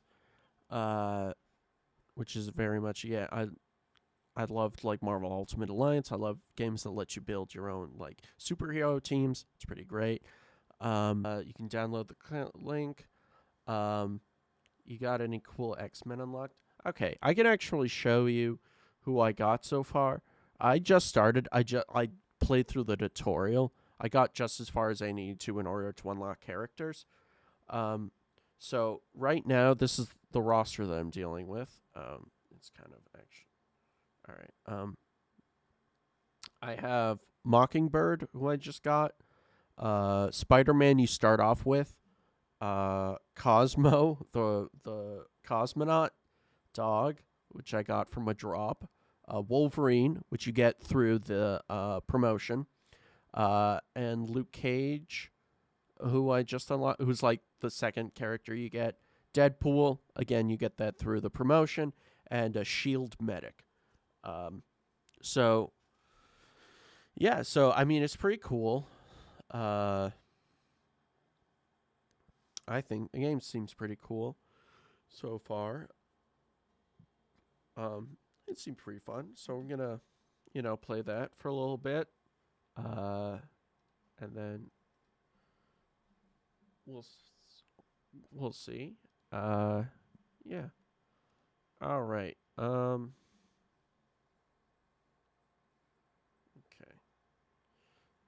So it's pretty standard. You're pretty standard like mobile game. Let's see. Let's get some drops. Woo! All right. Cool. So I got 5 for Union Jack. So you need 100 shards to collect this character. Cool.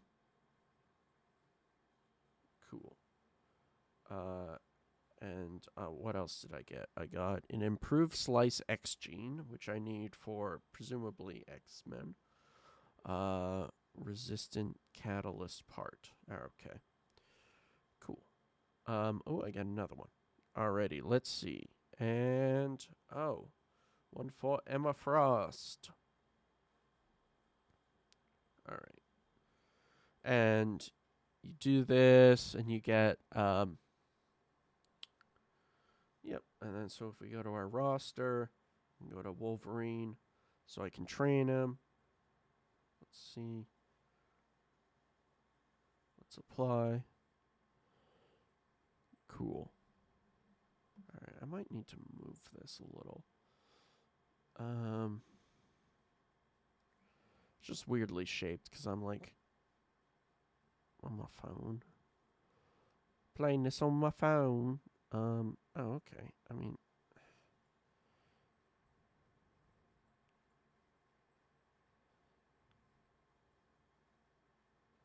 okay. That's not so bad.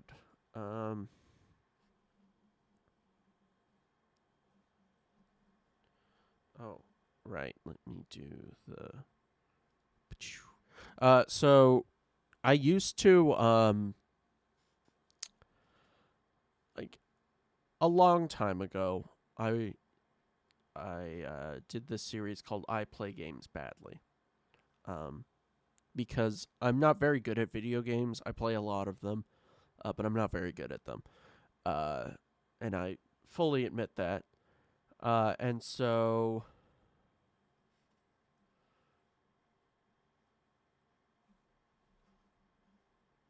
what but okay. Anyways,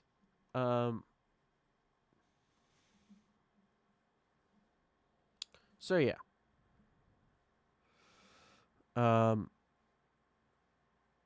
don't remember what I was saying. Right, I played some games before as I play games badly, so I'm gonna sort of bring it back, and I want to see if this works out. All right, let's equipped this thing, so we give them, and then we can rank them up. Nice. Okay. Luke Cage. Deadpool. I'm just gonna. It's loading stuff. Right. I know. Being good is overrated. It would be cool if I was good, but I'm not. Yeah. I've been playing this game called Enlisted. It's like an MMO FPS, like squad-based shooter. It's a World War II shooter where you play as like the United Axis, or you play as different factions. Like they have the USSR, they have the Americans, British, you have the Germans, and the Italians, and then you have the Japanese. And so you just, you play in like different squad types, and you and then you just do like Call of Duty stuff. But I've been I've been playing it for a while, and it's fun. But yeah, you can. So I might play that on stream. But again, I'm not very good at it. I'm not very good at like first-person shooters. I do okay, but so I'll like compensate by like doing like squad stuff, or if I'm, I'll just like build fortifications and defenses and do whatever. But yeah, it's a fun game because I have a sort of hyperfixation on World War II. I really think it's just like an interesting period, and just like, just how massive the conflict was. I'm not like advocating for, World War. I'm a conscientious objector. I like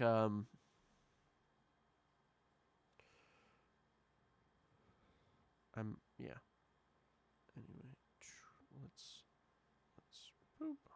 Let's give him a little power boost. All right. Mockingbird. Or Mockingbird. All right. We got Spooderman. Spooderman does whatever a Spooder can. All right. Boop, boop, boop. Let's give him a little power.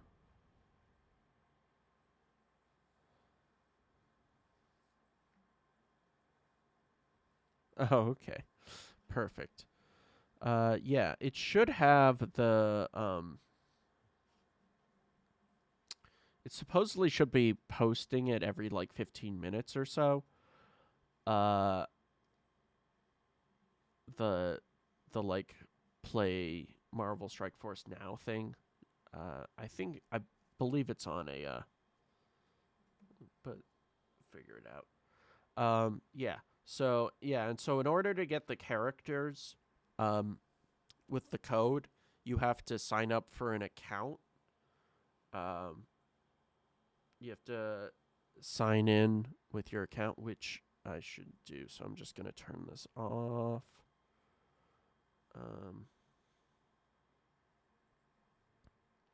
Yeah, so you need to sign in with your account, and then it'll,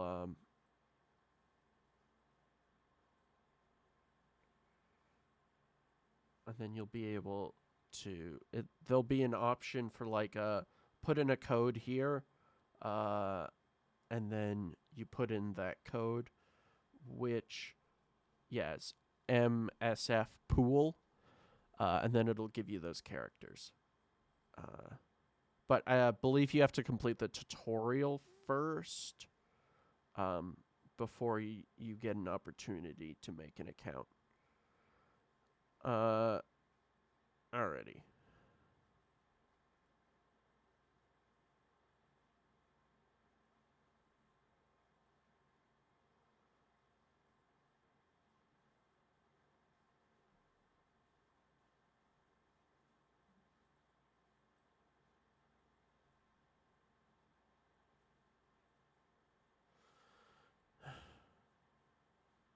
They make signing in just so difficult.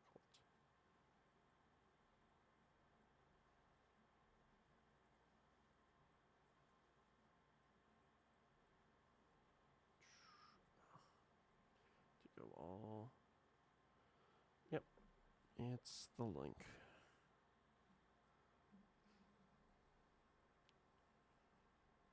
Okay. All right. Awesome. Okay, I'm signed in.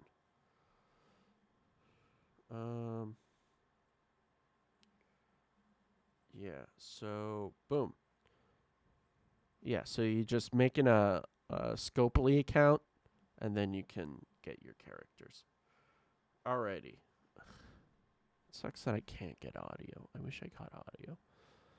I might just, I don't know, play some music or something here.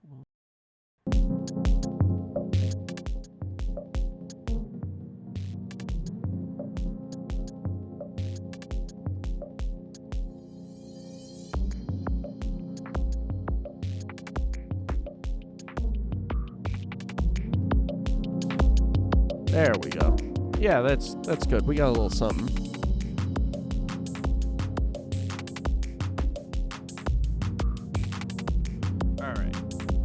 Let's see these daily objectives. Gear up. Equip 1 piece of gear. Perfect. Hero campaign. Play 3 heroes assemble missions. Alrighty.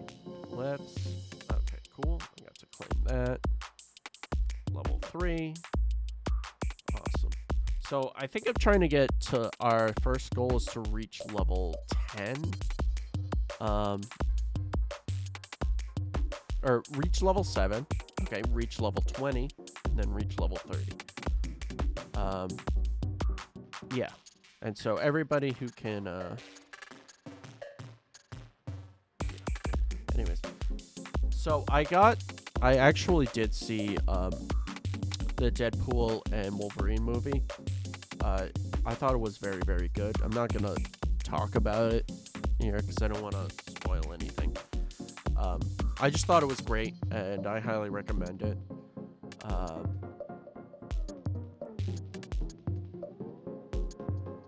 But I mean, like, if you haven't already seen stuff about it, Ryan Reynolds has been posting about it on his Twitter, which I think is kind of annoying. It's just like, just let people see the movie in their own time. I mean, I get it, it's been 2, 3, 4 weeks, but still, like, not everybody sees it on opening night. Alright. So, Kingpin is trapping heroes in interdimensional orbs for some mysterious alien. And Fury recruited us to stop him. Is that all we know? Have you met Nick Fury? I'm surprised he told us that much. Alright.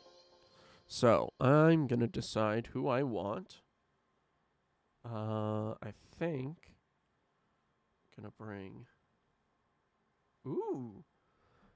You have characters with trait synergies. Tap the icon to see what they are. Beat up.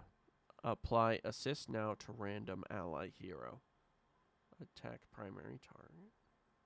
Okay. Beat up. Deadpool, beat up. Okay.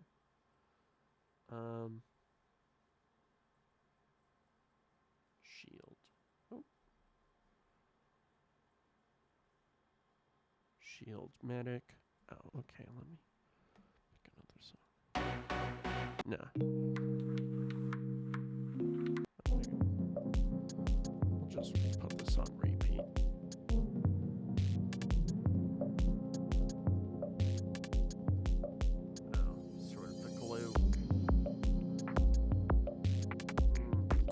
I can't decide if I want Wolverine or Mockingbird.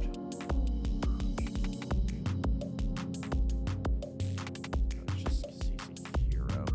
Their Shield. I mean, they're all heroes. Right. Emergency treatment heals 3. Okay.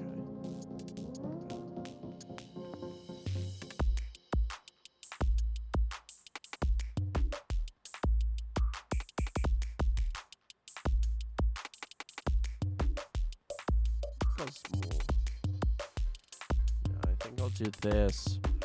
Yeah, we'll do that.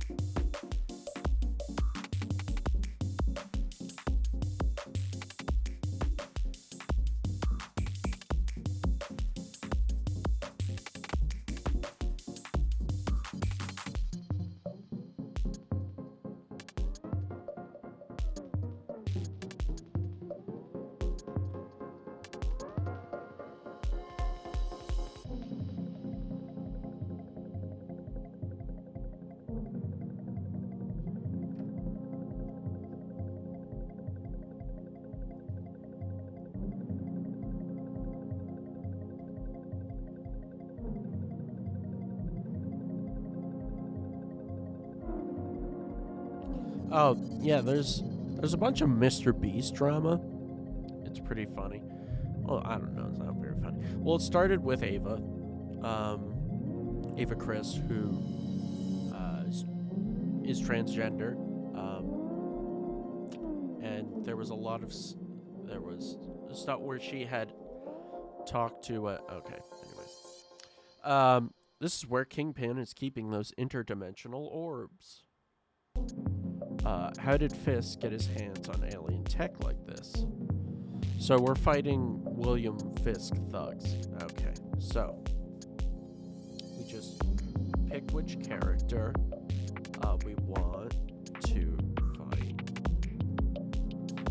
Oh, I guess I have to pick her. So I'm gonna pick that one, and then I'm gonna beat him with sticks, and then shoot with guns.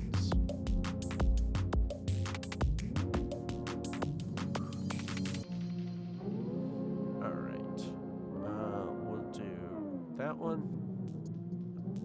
Okay, I thought that would have been like a combo move, but nice. Alright, we're going to punch and shoot. Nice. Fools, I'm part of something bigger now. Didn't know he could get any bigger. Nice, Spider-Man. Alright. We're gonna beat you up.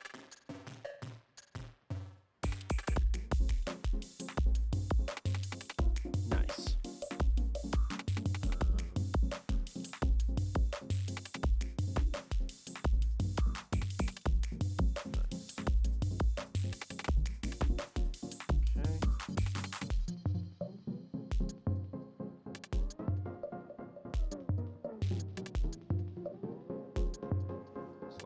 Taunt him.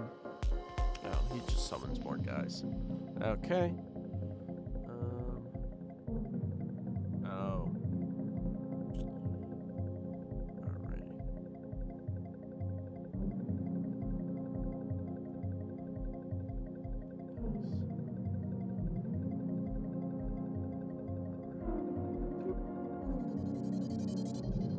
Let's beat him up. It's pretty classic. You get 2 moves. You get like a special and then like a, you know, your normal attack. Good job stopping Kingpin. It will take us months to get enough power cores to open all these orbs. Are all these heroes trapped in all of these orbs? We'll have to open them to know for sure. Let one of the trucks escape, so we better follow to the store. That's your next objective. Alright. Yeah, so heroes are stuck in orbs. That's why you gotta collect all these orbs to collect the heroes. But you can also collect, like, villains, too. Let's put the gear to good use. Spider-Man could use some new web shooters. Go to Spider-Man.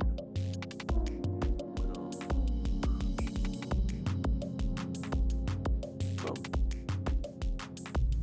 Check back to equip your new gear.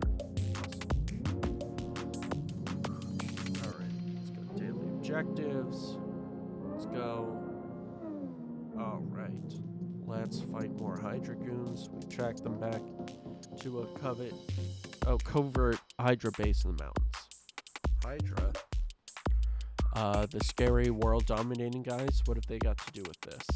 That's what we need to find out. Get in there and find out what Hydra's doing with those orbs.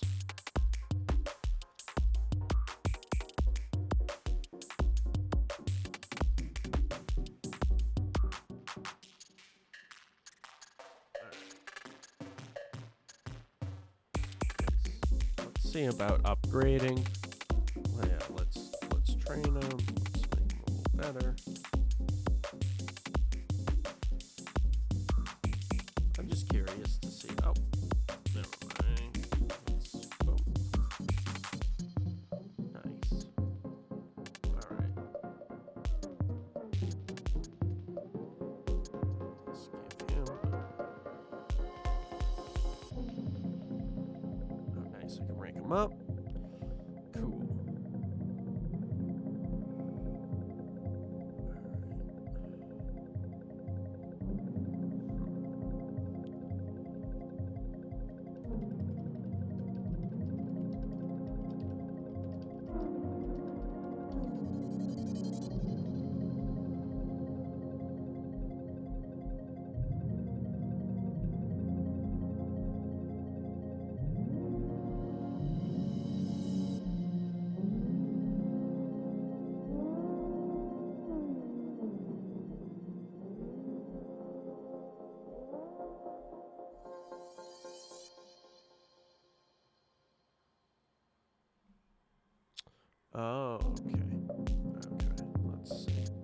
gonna try something real quick.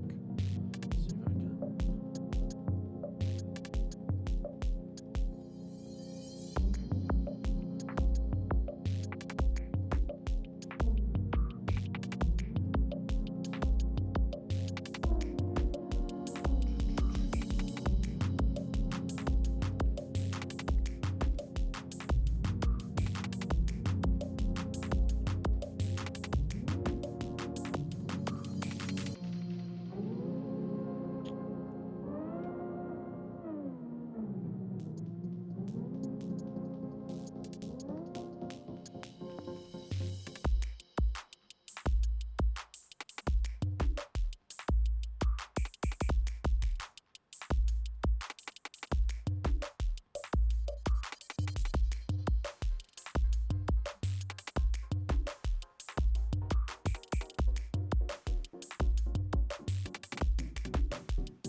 Sorry, I'm trying to figure something out. See if I can.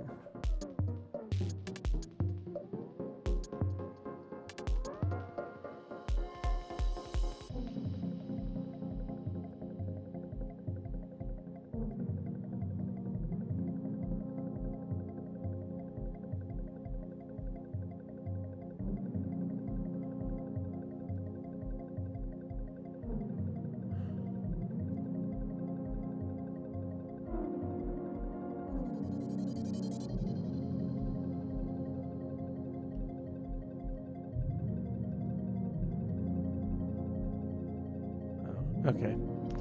Maybe not. Alrighty. Too bad.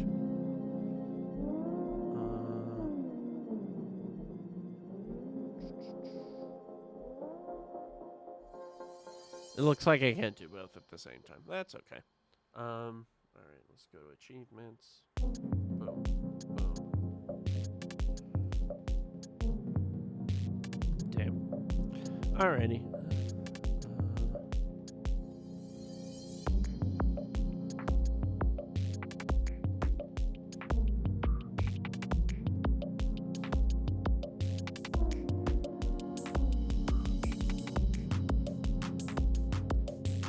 Okay. I guess let's get back into it. Oh. Okay. I'm going to be a little honest here. The whole reason I don't really like doing gaming streams is because, like, one, everybody does them. Two, I don't really talk that much when I play video games, so I find it hard to, like, want to talk about stuff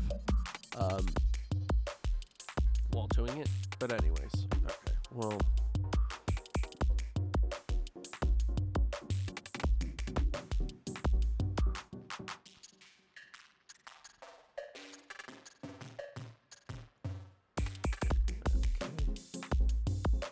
cool. So let's all do that. Ooh, I like that picture.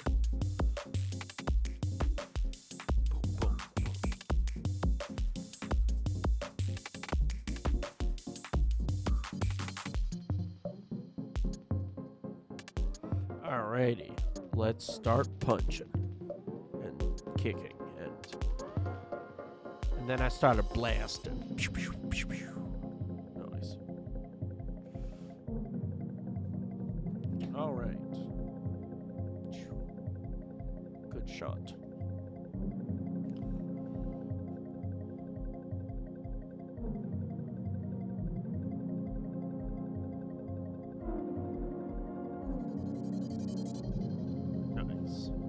I do love these combo attacks. These are pretty cool. Ooh, Hydra Rifle Trooper. Alright. Let's hit you hard.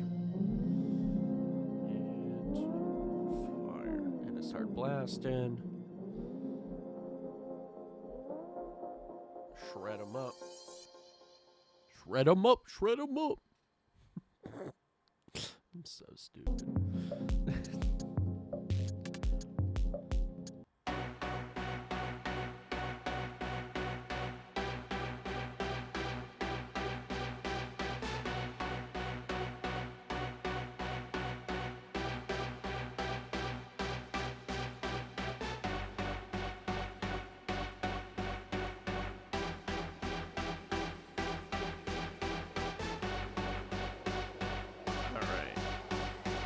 Cross the bones.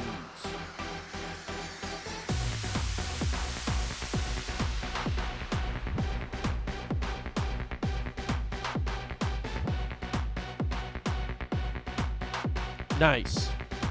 You unlocked Robert Downey Jr.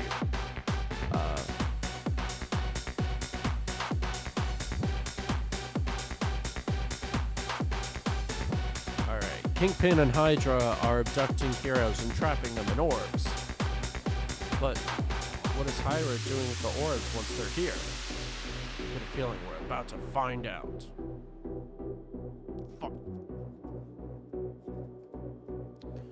Sucks.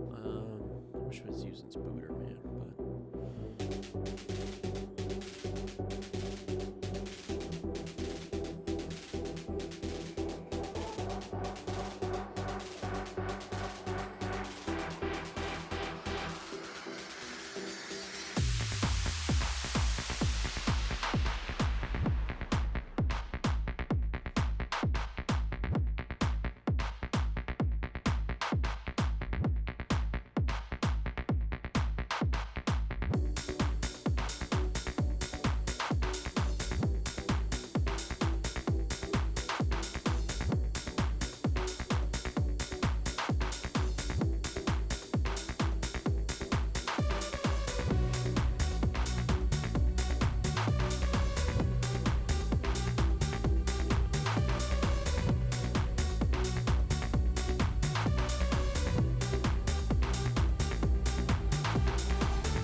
That was wicked quick.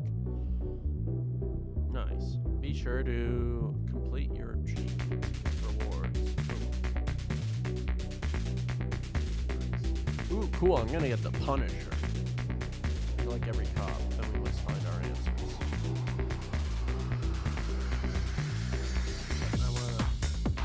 I guess I didn't have a choice.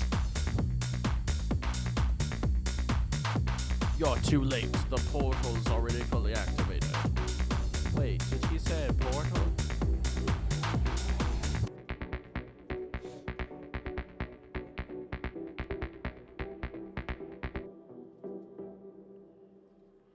Alright.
Punch.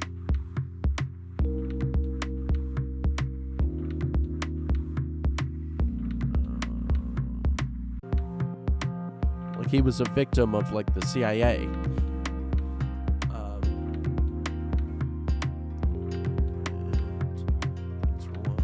Here to do whatever it takes to complete the mission. That's what I'm afraid of. Alright, let's add Le Punisher.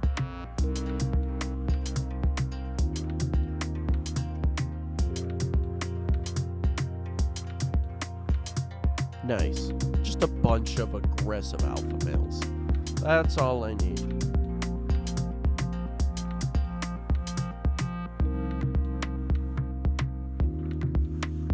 You will not stop Hydra and its new allies from converting the world. I can do that because he's German. I'm not going to do many other voices, but I feel like it's fine to do. Boom, boom, boom. Jeez. It's overkill, I would say. Ha ha ha ha. I'm Red Skull. My skull is red. Boom, boom. Yeah, beat him up.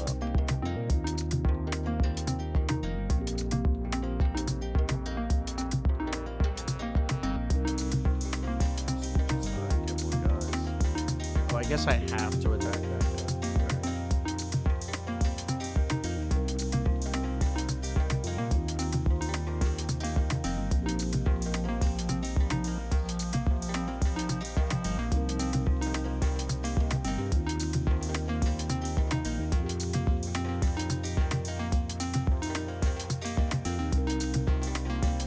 Yeah, I believe the best offense is a good offense. I don't need healers. Fuck that. Just men. Just muscles. Just rippling muscles and guns and fists. That's all I need. Oh, I didn't even see it. It's fine. Perfect team. No notes. Except for I'm missing 2 bonuses, but I don't really heal. We need to stop them before they send all the orbs to the portal. Alright. This mission has a special objective. Take out the Hydra operators before they get to stage 4. Oh no. Yeah, I would hope you want to stop it before they get to stage 4. Alright, boom. Oh wait, are these these are the operators, so yeah, so we want to take them out. Okay.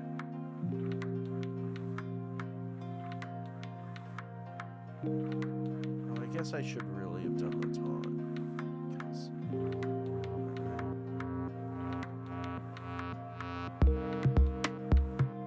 nice.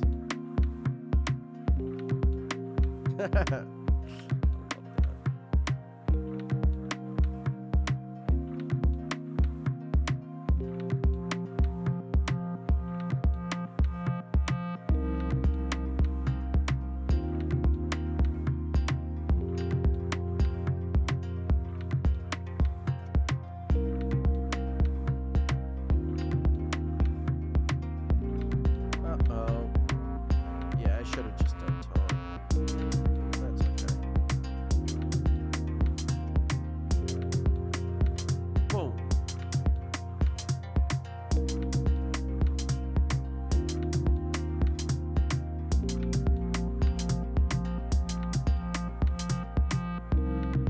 Guys, my spidey sense is going off the chart. Something big is heading our way. Victory. Yeah, could have done better. Ooh.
That's actually such a cool cut.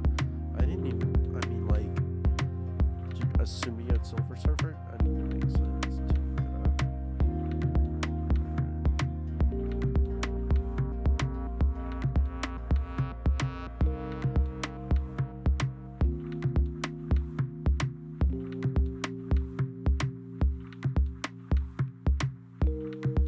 Alright, I guess let's go get... what now? We take down this weird blue guys guarding the portal and destroy it. Make it sound so easy. Yeah, it does. Alright. This time I'm gonna taunt. That way I don't lose my Punisher. Actually, I might just...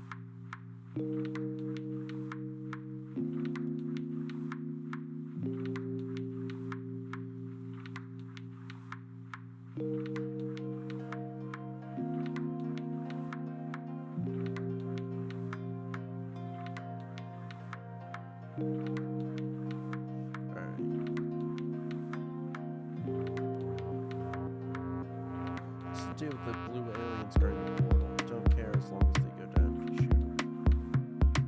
Green. Yeah. Boom, boom, boom. Let me say AO.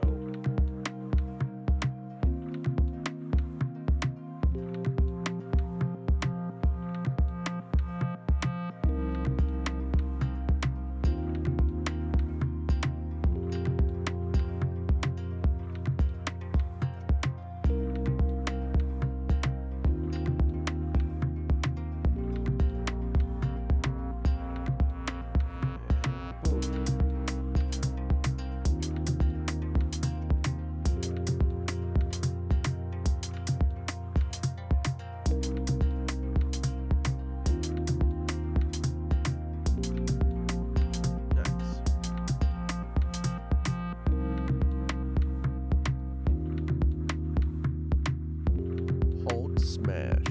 Nice. Guys, what's the Hulk doing on the wrong side of the good guy lines?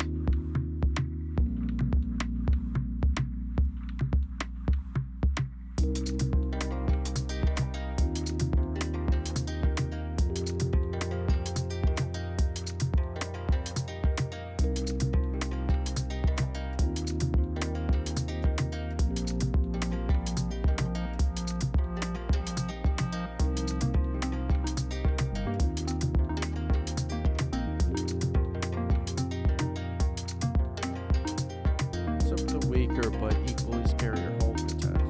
That was not the Hulk from our dimension. It was a corrupted version from an alternate dimension. Doing the what now? Get back to base. It's time you told the true purpose of Strike and what we're doing. Finally need to know.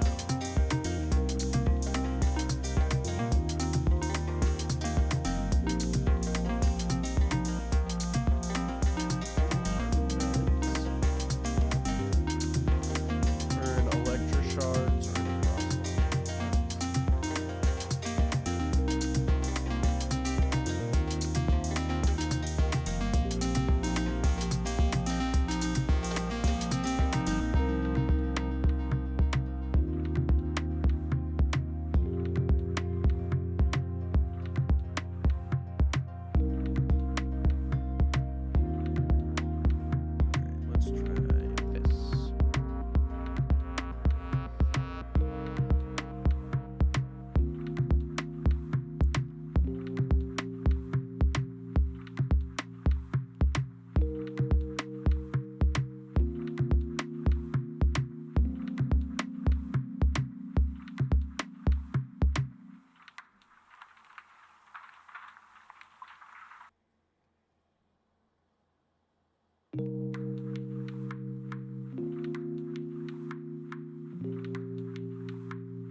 Yeah, it's the one thing about this game is there's a lot of waiting because it just has a lot of stuff that it downloads. I know with a lot of similar games like this, they just do like a bulk download at the beginning. But this seems to just does it as it goes on. We're getting reports of Elektra running rampant Hell's Kitchen. Daredevil work with Commander on this. Ooh, we'll take a team tracker down.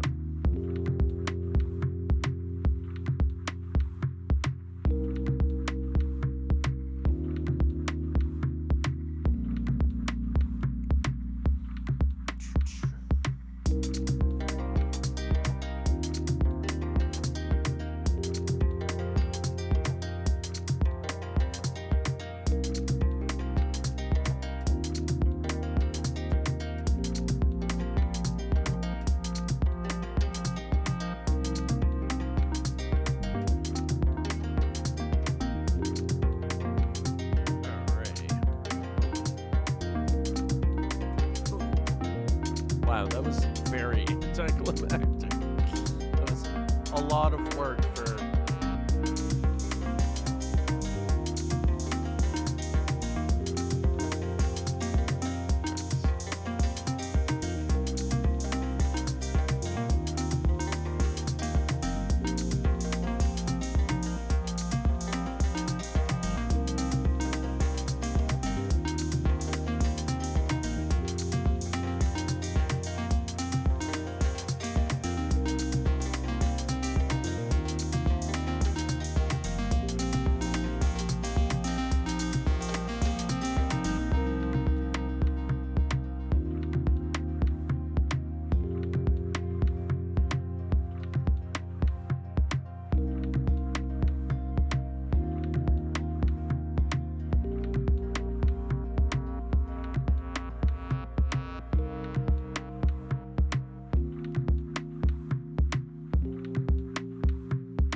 Elektra, the senseless killing has to stop.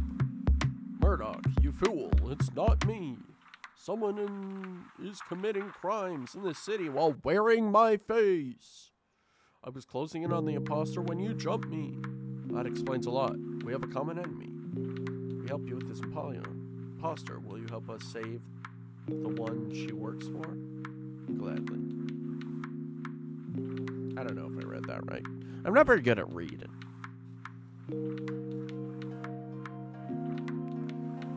Nice.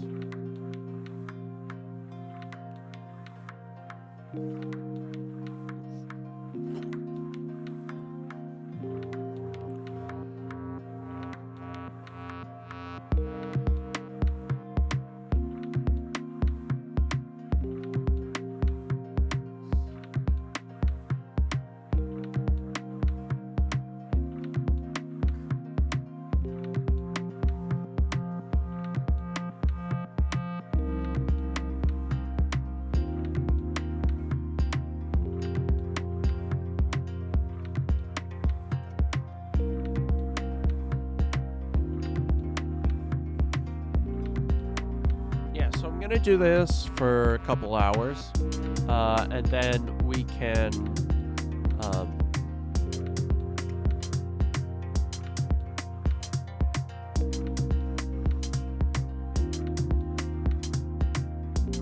and then we'll come back in a little while. I'm gonna be gone for about a week, so then I'll come back, and I want to do more. Talk about more mega projects, maybe do a different subject, maybe do a little more of this game.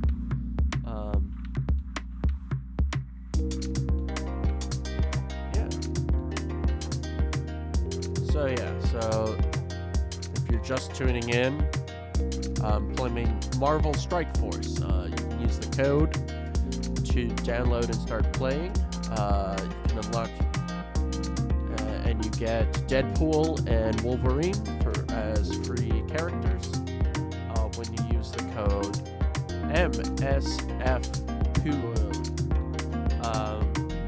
Marvel Strike Force is a mobile squad RPG.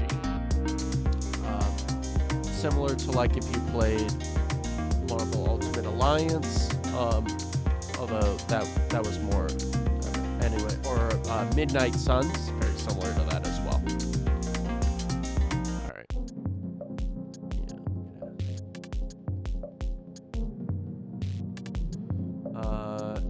Yeah, and you get to recruit a whole bunch of characters, and that's the one thing I like about these sort of superhero games is you get to like put a bunch of characters together and make cool teams and get cool bonuses and stuff.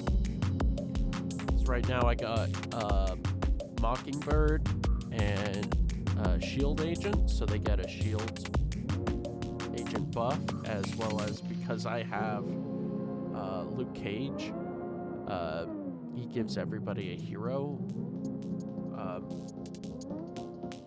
buff, which means that he can they can do combo moves, which is pretty good. Just gonna skip the dialogue. I get that it's probably important, but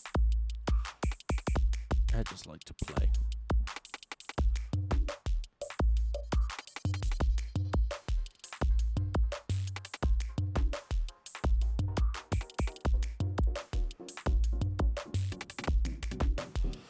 Yeah, so I hope everyone's been enjoying this so far. I know it's been kind of long and tumultuous, but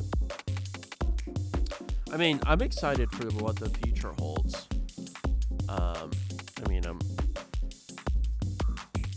There's still a lot going on in the world, and I'm just, but I think things are looking better. Especially when it comes to the Democratic picks. I'm excited for Kamala Waltz. I'm all for it. Just remind everybody, make sure to register to vote.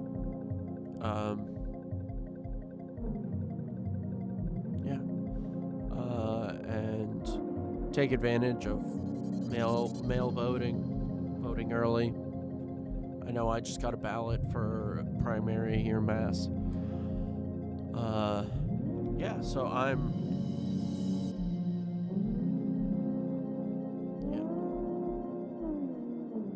should vote. I know it's been kind of discouraging for the past forever, but it really is important. And I know I happen to live in a deep blue state, so ultimately my vote doesn't really matter. But I'm going to try to figure out what I want to do for the next one. I'm not sure if I want to do more mega projects or a different topic. I mean, I got a lot to cover. I think I might do, I'm thinking between history of the CIA or possibly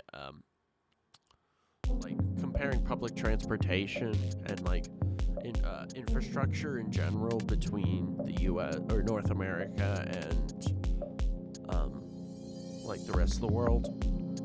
Specifically focusing on public transportation and why America is so car dependent. Alrighty, well, I think I've played this game long enough, and I think I am all tuckered out. Well, so yeah, alrighty, awesome. Well, thank you everybody for tuning in, and I'll see you next time. Bye.